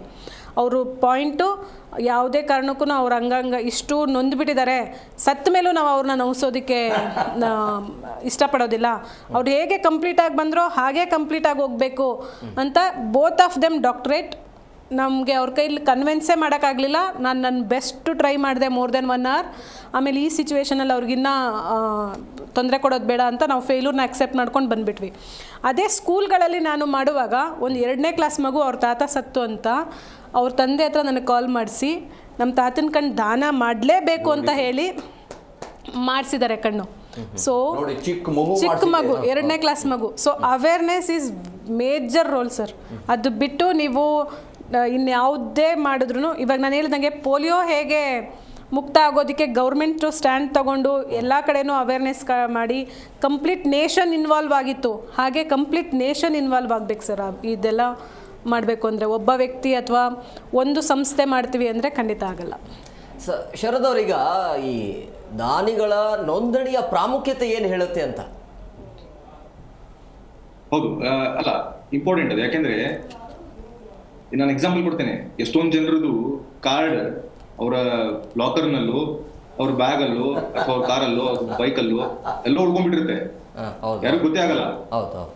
ಎಂಡೋರ್ಸ್ಮೆಂಟ್ ಚೆನ್ನಾಗಿತ್ತು ಸರ್, ಹೇಳ್ತಿದ್ರು ಡ್ರೈವಿಂಗ್ ಲೈಸೆನ್ಸ್ ಹಿಂದೆನೆ ಇದೆ, ಸೊ ರೋಡ್ ಟ್ರಾಫಿಕ್ ಆಕ್ಸಿಡೆಂಟ್ ಆಗಿ ಏನಾದ್ರು ತೊಂದರೆ ಆಯ್ತು ಅಂತ ಹೇಳಿದ್ರೆ ಫ್ರೀ ವಿಲಿಂಗ್ ನೋಡಿ. ಇದಾದ್ಮೇಲೂ ಕೂಡ ಆ ಕನ್ಸೆಂಟ್ ಅಂತ ಹೇಳೋದೇನಿದೆ, ತಿರ್ಗಾ ಫ್ಯಾಮಿಲಿ ಮೆಂಬರ್ಸಿಗೆ ವೇಟ್ ಮಾಡಬೇಕು, ಅವ್ರಿಗೆ ಕೇಳಬೇಕು, ಅದೆಲ್ಲ ಇರಬಾರ್ದು. ಈ ಎಂಡೋರ್ಸ್ಮೆಂಟ್ ಇದೆ, ಆಲ್ರೆಡಿ ಅವರು ಅಂದ್ರೆ ಇರುವಾಗ ಎಲ್ಲ ಅವರು ಒಪ್ಪಿಗೆ ಕೊಟ್ಟಿದ್ದಾರೆ, ಕನ್ಸೆಂಟ್ ಕೊಟ್ಟಿದ್ದಾರೆ ಅಂತ ಹೇಳಿದ್ರೆ ದೇ ಶುಡ್ ಗೋ ಅಹೆಡ್. ಈ ರೀತಿಯಾದಂತ ಒಂದು ಚೇಂಜಸ್ ಪಾಲಿಸಿಯಲ್ಲಿ ಬರಬೇಕು. ಇದೆಲ್ಲ ಹೆಂಗಿದೆ ಅಂತ ಹೇಳಿದ್ರೆ, ಎಕ್ಸಾಂಪಲ್ ನಾನು ಮೊನ್ನೆ ಯಾವ್ದೋ ನ್ಯೂಸ್ ಪೇಪರ್ ಓದಿದ್ದೆ, ಎಷ್ಟೋ 1000 ಕೋಟಿ ಹಣ ಅನ್ಕ್ಲೇಮ್ ಉಳ್ಕೊಂಡಿದೆ ಅಂತೆ ಟರ್ಮ್ ಇನ್ಶೂರೆನ್ಸ್ ಅಲ್ಲಿ. ಯಾಕೆಂದ್ರೆ ಅವ್ರ ಮನೆಯವ್ರಿಗೆ ಗೊತ್ತೇ ಇಲ್ಲ ಅಂತ ಇವ್ರು ಮಾಡಿರೋದು. ಇವರು 2 ಕೋಟಿದು 3 ಕೋಟಿದು ಹಂಗೆ ಸಾವಿರಾರು ಜನ ಪಾಲಿಸಿ ಮಾಡಿದ್ದಾರೆ. ಇವರು ತೀರೋದ್ಮೇಲೆ ಹೆಲ್ಪ್ ಆಗ್ಲಿ ಅಂತ ಆ ಪಾಲಿಸಿನೇ ಇಲ್ಲ. ಪಾಲಿಸಿ ಫ್ಯಾಮಿಲಿ ಅವ್ರಿಗೆ ಹೇಳಿಲ್ಲ ಇವರು ಮಾಡಿರೋದು. ಅವರು ಅದ್ರದ್ದೆಲ್ಲ ದುಡ್ಡನ್ನ ಕಟ್ಟಿದ್ದಾರೆ, ಎಷ್ಟೋ 50 years 20 years 30 years. ಆ ಫ್ಯಾಮಿಲಿ ಅವರಿಗೆ ಗೊತ್ತಿಲ್ಲ ಅಂತ. ಸೇಮ್ ಅದೇ ಸಿನಾರಿಯೋ ಬರ್ತೇವೆ. ಆ ಅವೇರ್ನೆಸ್ ಪ್ರೋಗ್ರಾಮ್ ಕ್ರಿಯೇಟ್ ಮಾಡೋದು ಒಂದು ವಿಭಾಗ. ಆ ಕ್ರಿಯೇಟ್ ಆಗಿರುವಂತ ಇವಾಗ ಮೇಡಮ್ ಹೇಳ್ತಿದ್ರು ಸಂಪೂರ್ಣನೇನ ಈ ಟೈಪು, ಅಲ್ಲಿ ಆಗಿರುವಂತಹ ನೋಂದಣಿ ಅಥವಾ ಅವರ ನೇಬರ್ಸಿಗೋ ಅಥವಾ ಅಕ್ಕಪಕ್ಕದ ಮನೆಯವರಿಗೋ ರಿಲೇಟಿವ್ಸಿಗೋ ಎಲ್ರಿಗೂ ಕೂಡ ಒಂದು ಇಂಟಿಮೇಷನ್ ಹೋಗುವ ಹಾಗೆ ದಟ್ ಈ ಪರ್ಸನ್ ವಿಲ್ಲಿಂಗ್ಲಿ ಐ ಡೊನೇಷನಿಗೋ ಅಥವಾ ಕೆಡವರ್ ಡೊನೇಷನ್ಗೂ ಅಥವಾ ಈ ರೀತಿಯಾದಂಥ ಆರ್ಗನ್ ಡೊನೇಷನ್ಗೆ ಪೋಸ್ಟ್ ಡೆತ್ ಅವರು ಕನ್ಸೆಂಟ್ ಕೊಟ್ಟಿದ್ದಾರೆ. So this is to keep you informed ಅಂತ, ನಿಮಗೆ ಮಾಹಿತಿ ಇರಲಿ ಅಂತ. ಹಲವಾರು ಜನರಿಗೆ ಇದು ಗೊತ್ತಿತ್ತು, ಅವರು ಆಲ್ರೆಡಿ ಕನ್ಸೆಂಟ್ ಕೊಟ್ಟಿದ್ದಾರೆ ಅಂದ್ರೆ ಅವ್ರಿಗೆ ಮನಸ್ಸಿದೆ ಅಂತ. ಸೊ ಇದರಿಂದನೂ ಕೂಡ ಎಷ್ಟೊಂದು ಡಿಮಾಂಡ್ ಅನ್ನ ನಾವು ಪೂರ್ತಿಗೊಳಿಸಬಹುದು. ಯಾಕೆಂದ್ರೆ ಎಷ್ಟೋ ಜನರಿಗೆ ಗೊತ್ತೇ ಇಲ್ಲ, ಡೊನೇಷನ್ ಮಾಡಿರುವಂತಹ ಕಾರ್ಡ್ ಅನ್ನ ಮಿಸ್ಪ್ಲೇಸ್ ಮಾಡಿರ್ತಾರೆ, ಯಾವ ನಂಬರಿಗೆ ಕಾಲ್ ಮಾಡ್ಬೇಕು ಗೊತ್ತಿರಲ್ಲ. ಆ ಇಮೋಷನಲ್ ಟ್ರಾಮಾ ಸಿಚುವೇಶನ್ ಅಲ್ಲಿ, ಅಂತಹ ಪರಿಸ್ಥಿತಿಯಲ್ಲಿ ಅವ್ರು ಯಾರನ್ನ ಹುಡುಕ್ಬಿಟ್ಟು ಯಾರಿಗೆ ಕರಿಬೇಕು, ಯಾರೋ ಪರಿಚಯ ಇದ್ರು ಸರ್ಕಲ್ ಅಲ್ಲಿ ಇದ್ರು ಅಂದ್ರೆ ಓಕೆ ಅವ್ರಿಗೆ ಹೇಳಿರ್ತಾರೆ. ಬಟ್ ಗೊತ್ತೇ ಇರಲಿಲ್ಲ ಅಥವಾ ಇವರು ತಿರ್ಗಾ ರಿಸರ್ಚ್ ಮಾಡಿ ಮತ್ತೆ ಇದೆಲ್ಲ ಮಾಡಬೇಕು ಅಂತ ಹೇಳಿದ್ರೆ ಬಿಟ್ಬಿಡ್ತಾರೆ, ಮಾಡ್ಲಿಕ್ಕೆ ಹೋಗಲ್ಲ. ಇವೊಂದು ಅವರು ಕನ್ಸೆಂಟ್ ಕೊಟ್ಬಿಟ್ಟು ಅವರೆಲ್ಲ ಓಕೆ ಅಂತ ಹೇಳಿ ಅವ್ರ ಹತ್ರ ಸರ್ಟಿಫಿಕೇಟ್ ನೋಂದಣಿ ಇದೆ ಅಂತ ಹೇಳಿದ್ರು ಕೂಡ ಇವರು ಆಲಸ್ಯತನ ಮಾಡಿದ್ರು ಫ್ಯಾಮಿಲಿ ಮೆಂಬರ್ಸ್, ಅಥವಾ ಅವ್ರು ಕನ್ಸೆಂಟ್ ಕೊಡ್ಲಿಲ್ಲ, ಅಥವಾ ಅವ್ರು ಇನ್ನೊಂದು ಬೇರೆ ರೀತಿಯಲ್ಲಿ ತಲೆ ಉಪಯೋಗಿಸಿದ್ರು ಅಂತ ಹೇಳಿದ್ರೆ ಕಷ್ಟ. ಅವಾಗ ಹೇಳ್ತಿದ್ರು ಫೈನಾನ್ಷಿಯಲಿ ಎಷ್ಟು ದುಡ್ಡು ಬರುತ್ತೆ ಇದರಿಂದ, ಅಥವಾ ಇದರಿಂದ ನಮಗೇನು ಪ್ರಯೋಜನ. ಸೊ ಈ ರೀತಿಯಾದಂತಹ ಡೆಫಿನೆಟ್ಲಿ ಅವರು ದಾನವನ್ನ ಮಾಡಿದ್ರೆ ಪ್ರತ್ಯಕ್ಷವಾಗಿನೂ ಪರೋಕ್ಷವಾಗಿನೂ ಇವ್ರಿಗೆ ಸಹಾಯ ಆಗೇ ಆಗುತ್ತೆ. ಡೆಫಿನೆಟ್ಲಿ ಇದೆಲ್ಲ whole universe give and take ಅಲ್ಲೇ ಇರುವಂತದ್ದು. ಬಟ್ ಅವರು ಆ ಇಂಟೆನ್ಷನ್ ಅನ್ನ ಆ ಒಂದು ಸಂದರ್ಭದಲ್ಲಿ ಅವ್ರು ಅದನ್ನ ಉಪಯೋಗಿಸಿದ್ರು ಅಥವಾ ಅಂತ ಒಂದು ಮೈಂಡ್ ಸೆಟ್ ಅನ್ನ ಅವರು ಅಲ್ಲಿ ತೋರಿಸಿದ್ರು ಅಂತ ಹೇಳಿದ್ರೆ ಆ ಆರ್ಗನ್ ನಾವು ಮುಂದೆ ಡೊನೇಷನ್ ತಗೊಳ್ಳಿಕ್ಕೆ ಆಗ್ಲಿಕ್ಕಿಲ್ಲ ಅಥವಾ ಬೇರೆಯವರಿಗೆ ಹೆಲ್ಪ್ ಆಗ್ಲಿಕ್ಕಿಲ್ಲ. ಅಲ್ಲೂ ಕೂಡ ವೇಸ್ಟ್ ಆಯ್ತು, ಇವ್ರದ್ದು ಕೂಡ ವೇಸ್ಟ್ ಆಗಿ ಹೋಗುತ್ತೆ. ಸೊ ನೋಂದಣಿ ಅಂತ ಹೇಳೋದು, ರಿಜಿಸ್ಟ್ರೇಷನ್ ಮಾಡಿರೋದು ತುಂಬಾ ಇಂಪಾರ್ಟೆಂಟು.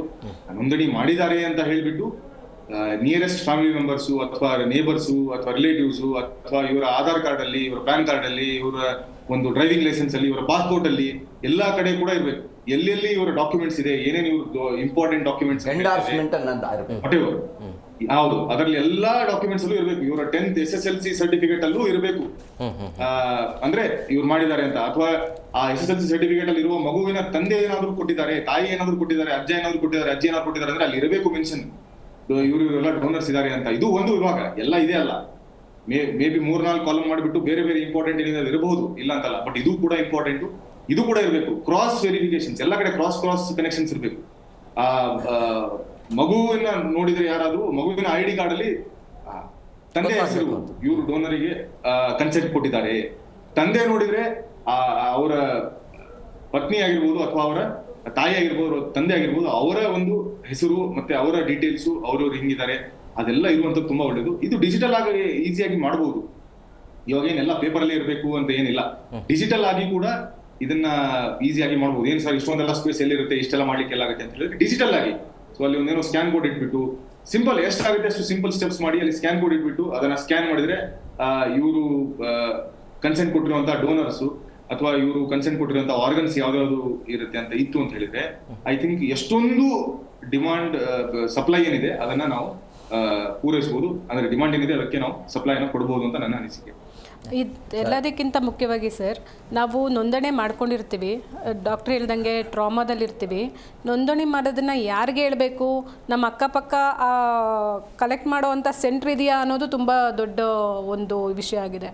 ನಾವು ಅವ್ರಿಗೆ ಹೇಳಿರ್ತೀವಿ, ಅವ್ರ ಪಾಪ ರಿಜಿಸ್ಟ್ರು ಮಾಡ್ಕೊಂಡಿರ್ತಾರೆ, ಕಾಲ್ ಮಾಡ್ತಾರೆ, ಆದರೆ ಎಮರ್ಜೆನ್ಸಿಯಾಗಿ ಅಲ್ಲಿ ಬಂದು ಕಲೆಕ್ಟ್ ಮಾಡುವಂತಹ ಒಂದು ಫೆಸಿಲಿಟಿ ಇಲ್ಲ ಕಲೆಕ್ಟ್ ನಿಯರ್ ಬೈ ಹಾಸ್ಪಿಟ್ಲಿಗೆ ನಾವು ಮಾಡಿದ್ರು ಆ ಹಾಸ್ಪಿಟ್ಲಲ್ಲಿ ಫೆಸಿಲಿಟಿ ಇಲ್ಲ, ಎಲ್ಲಿ ಅವ್ರು ಬಂದು ಸ್ಟೋರ್ ಮಾಡಬೇಕು, ಅದನ್ನು ಹೇಗೆ ಮಾಡಬೇಕು ಅನ್ನೋದು.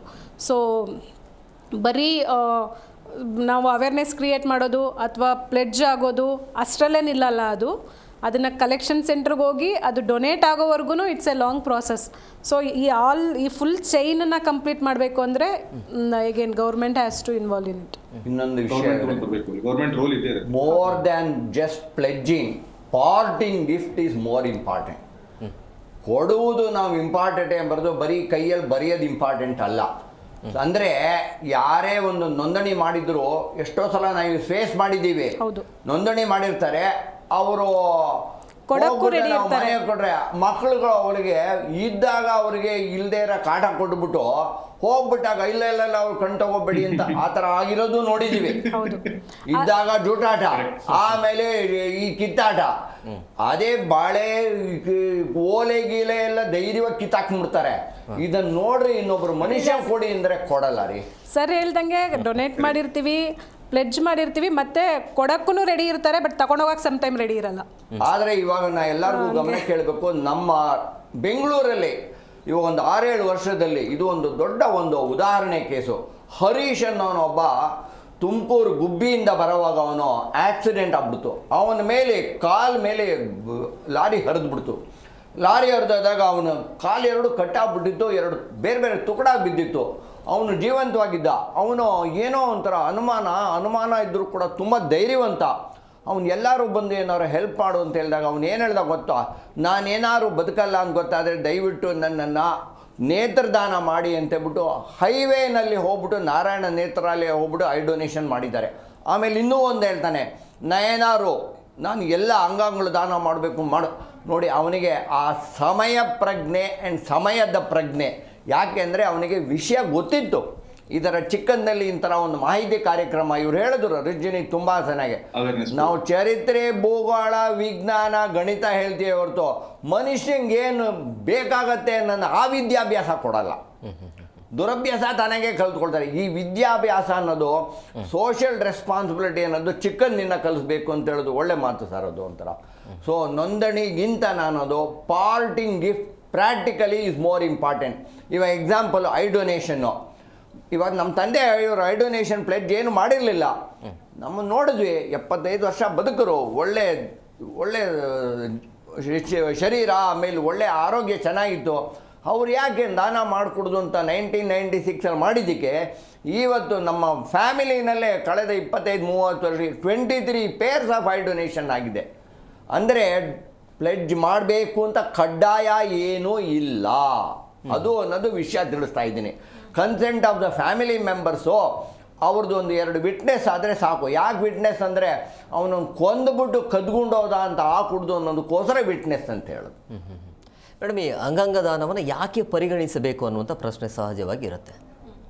ಸರ್, ಮಣ್ಣಲ್ಲೂ ಹೋಗುವಂತಹ ಒಂದು ದೇಹನ ಕಷ್ಟಪಡ್ತವ್ರಿಗೆ ಯಾಕೆ ಕೊಡಬಾರ್ದು? ನಾವು ಜೀವಂತವಾಗಿರೋ ಅಷ್ಟು ದಿನ ನಮ್ಮ ಏನೇನು ಸಿಗ್ತಿದೆ ಎಲ್ಲವನ್ನ ನಾವು ಉಪಯೋಗಿಸ್ಕೋತಾ ಇದ್ದೀವಿ. ನಮ್ಮ ಹಾಗಿರಬೇಕಾದ್ರೆ ಸತ್ತ ಮೇಲೆ ಕಿಡ್ನಿ ಫೇಲ್ಯೂರ್ ಆಗಿರ್ಬೋದು, ಅಂಧರು ಲಕ್ಷಾಂತರ ಜನ ಅಂಧರಿದ್ದಾರೆ ಭಾರತದಲ್ಲಿ. ಬಟ್ 70,000 ಕಣ್ಗಳು ಬೇಕಾಗಿದೆ ಈ ವರ್ಷ ನಮಗೆ. ಬಟ್ ಕಲೆಕ್ಟ್ ಆಗೋದು ಬರೀ 20,000 ಅಷ್ಟೇ. ಅದರಲ್ಲಿ ಇವಾಗ ಪುನೀತ್ ರಾಜ್ಕುಮಾರ್ ಹೋದ್ಮೇಲೆ ಕರ್ನಾಟಕ 3ನೇ ಸ್ಥಾನದಲ್ಲಿದೆ. If I'm not wrong Krishna sir, Karnataka 3ನೇ ಆಲ್ ಇಂಡಿಯಾನಲ್ಲಿ ನಮ್ಮ ಕರ್ನಾಟಕ 7ನೇ ಸ್ಥಾನದಿಂದ 3ನೇ ಸ್ಥಾನಕ್ಕೆ ಬಂದಿದೆ. ಸೊ ಆದ್ದರಿಂದ 5,300 ಹೆಚ್ಚು ಕಡಿಮೆ ಹೋದ ವರ್ಷ ಡೊನೇಷನ್ ಆಗಿದೆ. ಇನ್ನೂ ಆಗೋದಕ್ಕೆ ಸಾಧ್ಯತೆ ಇದೆ. ಅಂದರೆ ಇವ್ರು ಹೇಳ್ದಂಗೆ ಮಾಹಿತಿ ಕೊಡಬೇಕು. ಹೌದು ಸರ್, ಈಗ ಶರದ್ ಅವರೀಗ ಈ ಭಾರತದಲ್ಲಿ ನಡೀತಾ ಇರುವಂಥ ಅಂಗಾಂಗ ದಾನ ಇದೆಯಲ್ಲ, ಕಾನೂನುಬದ್ಧವಾಗಿದೆಯಾ? ಖಂಡಿತ ಹೌದು. ಅಲ್ಲ, ಕಾನೂನುಬದ್ಧವಾಗಿ ಇರಬೇಕು. ಹಲವಾರು ಥಿಂಗ್ಸ್ಗಳು ತುಂಬಾ ಎಷ್ಟೊಂದು ಆಗ್ತಿರುವಂಥದ್ದು ಕಾನೂನುಬದ್ಧವಾಗಿ ಇರಬೇಕು, ಆದ್ರೆ ಇರಲ್ಲ. ಸೊ ಇದು ಕೂಡ ಬೇಡವಾದ ಚಟುವಟಿಕೆಗಳು ನಡೀತಾನೆ ಇರುತ್ತೆ ಡೆಫಿನೆಟ್ಲಿ. ಮಿಡ್ಲ್ ಮ್ಯಾನ್ ಬಗ್ಗೆ ಸರ್ ಹೇಳ್ತಿದ್ರು ಅಲ್ವಾ. ಸೊ ಇಲ್ಲಿ ಹಲವಾರು ತೊಂದರೆಗಳು ಆಗ್ತಾನೆ ಇರುತ್ತೆ. ಸೊ ಇದು ಒಂದು ಏನು ಸಿಸ್ಟಮ್ ಇದೆ ಅದನ್ನ ಕ್ರಿಯೇಟ್ ಮಾಡಬೇಕು. ಇದು ಸಿಸ್ಟಮ್ ಯಾವಾಗ ಕ್ರಿಯೇಟ್ ಆಗುತ್ತೆ ಸರ್, ಅವಾಗಿಂದ ಹೇಳ್ತಿದ್ರು ಟೆಕ್ಸ್ಟ್ ಬುಕ್ಸ್ ಅಲ್ಲೂ ಬರಬೇಕು, ಅಥವಾ ಎಲ್ಲ ಟಿವಿ ಪ್ರೋಗ್ರಾಮ್ಸ್ ಅಲ್ಲಿ ಬರ್ತಾ ಇರಬೇಕು. ನಿಮ್ಮ ನ್ಯೂಸ್ ಚಾನಲ್ ನೋಡಿ ಎಲ್ಲರೂ ಕೂಡ ಅವೇರ್ನೆಸ್ ತಗೊಂಡ್ಬಿಟ್ಟು ಸ್ಟಾರ್ಟ್ ಮಾಡಬೇಕು. ರೇಡಿಯೋದಲ್ಲಿ ಬರಬೇಕು, ಬ್ಯಾನರ್ಸ್ಗಳು ಅಥವಾ ಹೋರ್ಡಿಂಗ್ಸ್ಗಳು ಏನೇನು ಲೀಗಲ್ ಆಗಿದೆ ಅದೆಲ್ಲ ಬರಬೇಕು ಅಂತ. ಬಟ್ ಅಲ್ಲಿ ಬರುವಂತಹ ಒಂದು ಟೈಮ್ ಏನಿದೆ ಬೇಗ ಬರಬೇಕು. ಇವಾಗ ನೋಡಿ, ಬೆಂಗಳೂರಿನಲ್ಲಿ ಟ್ರಾಫಿಕ್ ಜಾಸ್ತಿ ಆಯ್ತು ಅಂತ ಹೇಳಿ ಮೆಟ್ರೋ ಮಾಡೋದಲ್ಲ. ಮೊದಲೇ ಮೆಟ್ರೋ ಮಾಡಿದ್ರು ಅಂತ ಹೇಳಿದ್ರೆ ಅವಾಗ ಟ್ರಾಫಿಕ್ ಜಾಸ್ತಿ ಆಗ್ತಿರ್ಲಿಲ್ಲ. ಸೊ ನಾವು ಯಾವಾಗಲೂ ಕೂಡ ಪ್ರಿವೆನ್ಷನ್ ಅಥವಾ ಪ್ರಿಕಾಷನ್ ಬಗ್ಗೆನೇ ಮಾತಾಡುವಂಥವ್ರು. ಸೊ ಬೇಗನೆ ಅದನ್ನ ಸಿಸ್ಟಮ್ ಅನ್ನ ಕ್ರಿಯೇಟ್ ಮಾಡಿದ್ರು ಅಂತ ಹೇಳಿದ್ರೆ ಮುಂದೆ ಒದ್ದಾಡುವಂಥದ್ದು ಅಥವಾ ಅಂತ ಕಾಲದಲ್ಲಿ ಇವರು ಯುದ್ಧಕ್ಕೇನು ತಯಾರಿಗಳನ್ನಿರುತ್ತೆ ಅದನ್ನ ಮಾಡ್ಕೊಳ್ಳೋದು ಬೇಡ ಅಂತ ಹೇಳಿ ಮುಂಚೆನೆ ಮಾಡ್ಬೇಕು. ನೋಡಿ, ಇವಾಗಿರುವಂತಹ ಜೀವನ ಶೈಲಿ, ಇವಾಗಿರುವಂತಹ ಲೈಫ್ ಸ್ಟೈಲ್ ನೋಡಿದ್ರೆ ಇದು ಡೆಫಿನೆಟ್ ಆಗಿ ಡಿಮಾಂಡ್ ಜಾಸ್ತಿ ಆಗ್ತಾನೆ ಹೋಗ್ತಾ ಇರುತ್ತೆ. ಅದೇ ರೀತಿ ನಾವು ಆರೋಗ್ಯವನ್ನ ಕಾಪಾಡ್ಕೊಳ್ಬೇಕು. ಅದು ಡೋನರ್ ಆಗಿರಬಹುದು, ರಿಸಿಪಿಯೆಂಟ್ ಆಗಿರ್ಬೋದು. ಆರೋಗ್ಯವನ್ನ ಕಾಪಾಡ್ಕೊಳ್ಳೋದು ಎಲ್ಲರೂ ಮಾಡ್ಬೇಕು. ಇದನ್ನ ಆರೋಗ್ಯ ಕಾಪಾಡ್ಕೊಳ್ಳೋದೇನೆ ನಾನು ಟ್ರಾನ್ಸ್ಪ್ಲಾಂಟ್ ಮಾಡ್ಸ್ಕೊಳ್ಳೋಣ ಬಿಡು ಅಂತ ಹೇಳ್ಬಿಟ್ರೆ ಅದಕ್ಕೆ ಅದರದೇ ಆದಂತಹ ಹಲವಾರು ರಿಸ್ಟ್ರಿಕ್ಷನ್ಸ್ಗಳು, ಲಿಮಿಟೇಷನ್ಸ್ಗಳು ಇರುತ್ತೆ. ಎಲ್ಲಾ ಆರ್ಗನ್ಗಳು ಈಗ ಸಪ್ಲೈ ತುಂಬಾ ಆಗ್ಬಿಟ್ಟಿದೆ ಅಂತ ಹೇಳ್ಬಿಟ್ಟು ನಾನು ಹೋಗ್ಬಿಟ್ಟು ಒಬ್ಬರಿಗೆ ಕಿಡ್ನಿ ಕಸಿ ಮಾಡೋದಾಗ್ಲಿ ಅಥವಾ ಲಂಗ್ ಕಸಿ ಮಾಡೋದಾಗ್ಲಿ ಮಾಡಿದ್ರೆ ಅಲ್ಲಿ ರಿಜೆಕ್ಷನ್ ಕೂಡ ಇರುತ್ತೆ. ಕೆಲವೊಬ್ಬರ ದೇಹ ಏನಿದೆ ಅದು ಬೇರೆಯವರ ಆರ್ಗನ್ ತಗೊಳ್ಳಲ್ಲ, ಇಮಿಡಿಯೇಟ್ ಆಗಿ ರಿಯಾಕ್ಷನ್ ಆಗುತ್ತೆ. ಆ ರಿಯಾಕ್ಷನ್ ಅನ್ನ ಹ್ಯಾಂಡಲ್ ಮಾಡಲಿಲ್ಲ ಅಂದ್ರೆ ತಿರ್ಗಾ ಅವರು ಮತ್ತೆ ಸಾವನ್ನಪ್ತಾರೆ. ಇವಾಗಿದೆ ಎಲ್ಲ ಫೆಸಿಲಿಟಿ ಇದೆ, ಅವರ ಇಮ್ಯುನಿಟಿನ ಕಡಿಮೆ ಮಾಡಿಬಿಟ್ಟು ಅವರಿಗೆ ಸ್ಟೀರಾಯ್ಡ್ಸ್ ಮೇಲೆ ಇಟ್ಬಿಟ್ಟು ಆಮೇಲೆ ಈ ಟ್ರಾನ್ಸ್ಪ್ಲಾಂಟೇಷನ್ ಅನ್ನ ಮಾಡುವಂಥದ್ದು ಅಂಡ್ ಕ್ಲೋಸ್ ಮಾನಿಟರಿಂಗ್ ಅಲ್ಲಿ ಇಡುವಂಥದ್ದು. ಸೊ ಇದನ್ನ ಮಾಡ್ಲಿಲ್ಲ ಅಂತ ಹೇಳಿದ್ರೆ ಅವರ ರೋಗ ನಿರೋಧಕ ಶಕ್ತಿ ಏನಿರುತ್ತೆ, ಇದು ಯಾವ್ದೋ ಬೇರೆದಪ್ಪ ನನಗೆ ಸಂಬಂಧಪಟ್ಟದ್ದಲ್ಲ ಆರ್ಗನ್ ಅಂತ ಹೇಳ್ಬಿಟ್ಟು ಆ ಆರ್ಗನ್ ಅನ್ನ ಹೊಡೆದಾಕಿರೋದ್ರಿಂದ ಸೆಪ್ಟಿಸೀಮಿಯಾ ಆಗಿ ಇಮಿಡಿಯೇಟ್ 2-3 hours 2-3 days ಅಲ್ಲಿ ಡೆತ್ ಆಗುವಂತದ್ದನ್ನ ನಾವು ನೋಡಿದ್ದೇವೆ ಆರ್ಗನ್ ರಿಜೆಕ್ಷನ್ ಆಗಿ. ಸೊ ಎಲ್ಲ ಕೂಡ ಟ್ರಾನ್ಸ್ಪ್ಲಾಂಟೇಷನ್ ಇದೆ, ಪರವಾಗಿಲ್ಲ ಮಾಡೋಣ ಅಂತ ಹೇಳಿ ಮುಂದೆ ಹೋಗೋದಲ್ಲ. ಕೆಲವೊಂದು ಈಸಿ ಆಗಿರ್ಬೋದು, ಕೆಲವೊಂದು ನಾವು ಮಾಡ್ಬೋದು, ಕೆಲವೊಂದಕ್ಕೆ ಲಿಮಿಟೇಷನ್ಸ್ಗಳಿದೆ. ಸೊ ಎಲ್ಲಿದ್ರೂ ಕೂಡ ಆರೋಗ್ಯವನ್ನ ಮೇಂಟೈನ್ ಮಾಡಲೇಬೇಕು, ತುಂಬಾ ಇಂಪಾರ್ಟೆಂಟ್. ಸರ್, ನೀವು ಕಾನೂನು ಅಂತ ಹೇಳಿದ್ರಿ. ಕಾನೂನು ಅಂದರೆ ರೂಲ್ಸ್ ಆ್ಯಂಡ್ ರೆಗ್ಯುಲೇಷನ್. ಇನ್ನೊಂದಕ್ಕೆ ಕೆಲವೊಂದು ಪಾಲಿಸೀಸ್ ಅಂತ ಬರುತ್ತೆ. ನಾವು ಪೀಪಲ್ ಫ್ರೆಂಡ್ಲಿ ಪಾಲಿಸಿ ಇದೆಯಾ ಅನ್ನೋದನ್ನು ನೋಡಬೇಕು. ಹೆಲ್ತ್ ಇದರಲ್ಲಿ ಇಲ್ಲ, ಕೆಲವೊಂದು ಫ್ರೆಂಡ್ಲಿ ಪಾಲಿಸೀಸ್ ಇರಲ್ಲ. ಇವಾಗ ಯಾರಿಗೆ ಹಾಕ್ಕೊಳ್ಳಿ, ಯಾವನಾರು ಒಬ್ಬ ಕಿಡ್ನಿ ಫೇಲ್ಯೂರ್ ಆಯಿತು ಅಂತ ಹೇಳಿದ್ರೆ ಅವನು ಹೋಗ್ಬಿಟ್ಟು ಫಸ್ಟ್ ರಿಜಿಸ್ಟರ್ ಮಾಡ್ಕೋಬೇಕು. ಅವನು ಡಾಕ್ಟ್ರಿಂದ ಸರ್ಟಿಫಿಕೇಟ್ ತರಬೇಕು. He is under dialysis, he has to undergo transplant only ಅಂತ ಮರ್ತೆಲ್ಲ ಮಾಡಿದ್ಮೇಲೆ ಡಾಕ್ಟ್ರ್ ಹೇಳಿದಂಗೆ ಸುಮಾರು 1 ಇಲ್ಲ 2 ವರ್ಷ ಕಾಯಬೇಕು. ಆ ಕಾಯೋದು ಆಮೇಲೆ ಸಿಗಬೇಕು ಅಂದರೆ ಅಷ್ಟೊತ್ತಿಗೆ ಅವನೇ ಕೇಳಿ ಖತಮ್ ಅಂತ ಬಿಟ್ಟಿರ್ತಾನೆ. ಸೊ ಅಂದರೆ ಫ್ರೆಂಡ್ಲಿ ಪಾಲಿಸಿ ಅನ್ನೋದು ಅಷ್ಟು ಇಲ್ಲ. ಆಮೇಲೆ ಕೆಲವೊಂದು ಕಂಟ್ರೀಲಿ ಏನಿದೆ ಅಂತ ಹೇಳಿದ್ರೆ ಮರಣಾನಂತರ ನೀವೇನು ಡಿಸಿಷನ್ ತಗೊಳ್ಳೋದಲ್ಲ, it is deemed, it belongs to society ಅನ್ನೋ ಥರ ನಾವಿಲ್ಲಿ ಕೊಡಬೇಕು ಅಂತಿದ್ರು ಕೂಡ ಅಡ್ಡ ಹಾಕ್ಬಿಡ್ತಾರೆ. ಮೇಡಮ್, ಕ್ವಿಕ್ಕಾಗಿ ಕೊನೆದಾಗಿ ಹೇಳಿ ಸರ್. ಅವೇರ್ನೆಸ್ ಸರ್, ಮೊದಲಿಂದನೂ ಅವೇರ್ನೆಸ್ಸೇ, ಕೊನೆಯದು ಅವೇರ್ನೆಸ್ಸೇ, ಅದು ಭಾಳ ಇಂಪಾರ್ಟೆಂಟ್. ಹೌದು. ಸೊ ಅವೇರ್ನೆಸ್ಸನ್ನು ನೀವು ಮಕ್ಕಳಿಂದ ಹಿಡಿದು ವೃದ್ಧರವರೆಗೂ ಎಲ್ಲೆಲ್ಲಿ ಆಗುತ್ತೆ ಅಲ್ಲೆಲ್ಲ ಹೇಗೆ 30 ವರ್ಷ ತಗೊಂಡು ಪೋಲಿಯೋನ ನಿರ್ಮೂಲನೆ ಮಾಡಿದ್ರು, ಹಾಗೆ ಅಂಗಾಂಗಗಳ ಬೇಡಿಕೆ ಆಗಲಿ ಅಂಧತ್ವನಾಗಲಿ ನಿರ್ಮೂಲನೆ ಮಾಡೋದಕ್ಕೆ ಕಾನೂನು ಸರ್ಕಾರ ಪ್ರತಿಯೊಬ್ಬ ವ್ಯಕ್ತಿಯು ತನ್ನ ರೆಸ್ಪಾನ್ಸಿಬಿಲಿಟಿ ತಗೊಂಡು ಮಾಡಬೇಕು sir. Yes, thank you very much 3 ಜನಕ್ಕೆ ಇಷ್ಟೊತ್ತು ಕಾರ್ಯಕ್ರಮಕ್ಕೆ ಜಾಯ್ನ್ ಆಗಿದ್ದಕ್ಕೆ. ಎಸ್, ನೋಡಿದ್ರಲ್ಲ ವೀಕ್ಷಕರೇ, ಸಹಜವಾಗಿ ಇದೆಲ್ಲವೂ ಕಡಿಮೆ ಆಗಬೇಕು ಅಂತಂದರೆ, ದಾನಿಗಳ ಸಂಖ್ಯೆ ಹೆಚ್ಚಳ ಆಗಬೇಕು ಅಂತಂದರೆ ಅವೇರ್ನೆಸ್ ಅನ್ನೋದು ಬಹಳ ಆಗುತ್ತೆ. ಯಾವಾಗ ನೀವು ಅದರ ಬಗ್ಗೆ ಕಾರ್ಯಕ್ರಮಗಳಾಗಿರ್ಬೋದು ಅಥವಾ ಶಿಕ್ಷಣದ ರೂಪದಲ್ಲಿ ಅವೇರ್ನೆಸ್ ಕೊಡುವಂಥ ಕೆಲಸ ಯಾವಾಗ ಆಗುತ್ತೆ, ಅದು ಆಟೋಮೆಟಿಕ್ಲಿ ತಾನಾಗಿ ಕಡಿಮೆ ಆಗುತ್ತೆ. ಏನಕ್ಕೆ ಇದರಿಂದ ಏನು ಉಪಯೋಗ ಅಂತಂದರೆ, ಇನ್ನೊಂದು ಜೀವಕ್ಕೆ ಜೀವ ಆಗ್ತೀವಿ, ಅವರ ಬಾಳಿಗೆ ಬೆಳಕಾಗ್ತೀವಿ. ಸೊ ಬದುಕನ್ನು ಕಟ್ಕೊಳ್ಳೋದಕ್ಕೆ ಒಂದು ಒಳ್ಳೆಯ ಅವಕಾಶ ಇರುತ್ತೆ. ಅದೇನೇ ಹೇಳೋದು, ಜೀವ ಸಾರ್ಥಕತೆ ಅಂತಂದರೆ ಇನ್ನೊಬ್ಬರ ಜೀವನದಲ್ಲಿ ಬಾಳಿ ಬೆಳಕಾಗಿ ಅಂತೇಳಿ. ಇದಾಗಿತ್ತು ಇವತ್ತಿನ ವಿಶೇಷ. ಮತ್ತಷ್ಟು ಅಪ್ಡೇಟ್ಸ್ಗಾಗಿ ನೋಡ್ತಾ ಇರಿ ಜಿ ಕನ್ನಡ ನ್ಯೂಸ್. ಸತ್ಯವೇ ಸುದ್ದಿಯ ಜೀವಾಳ.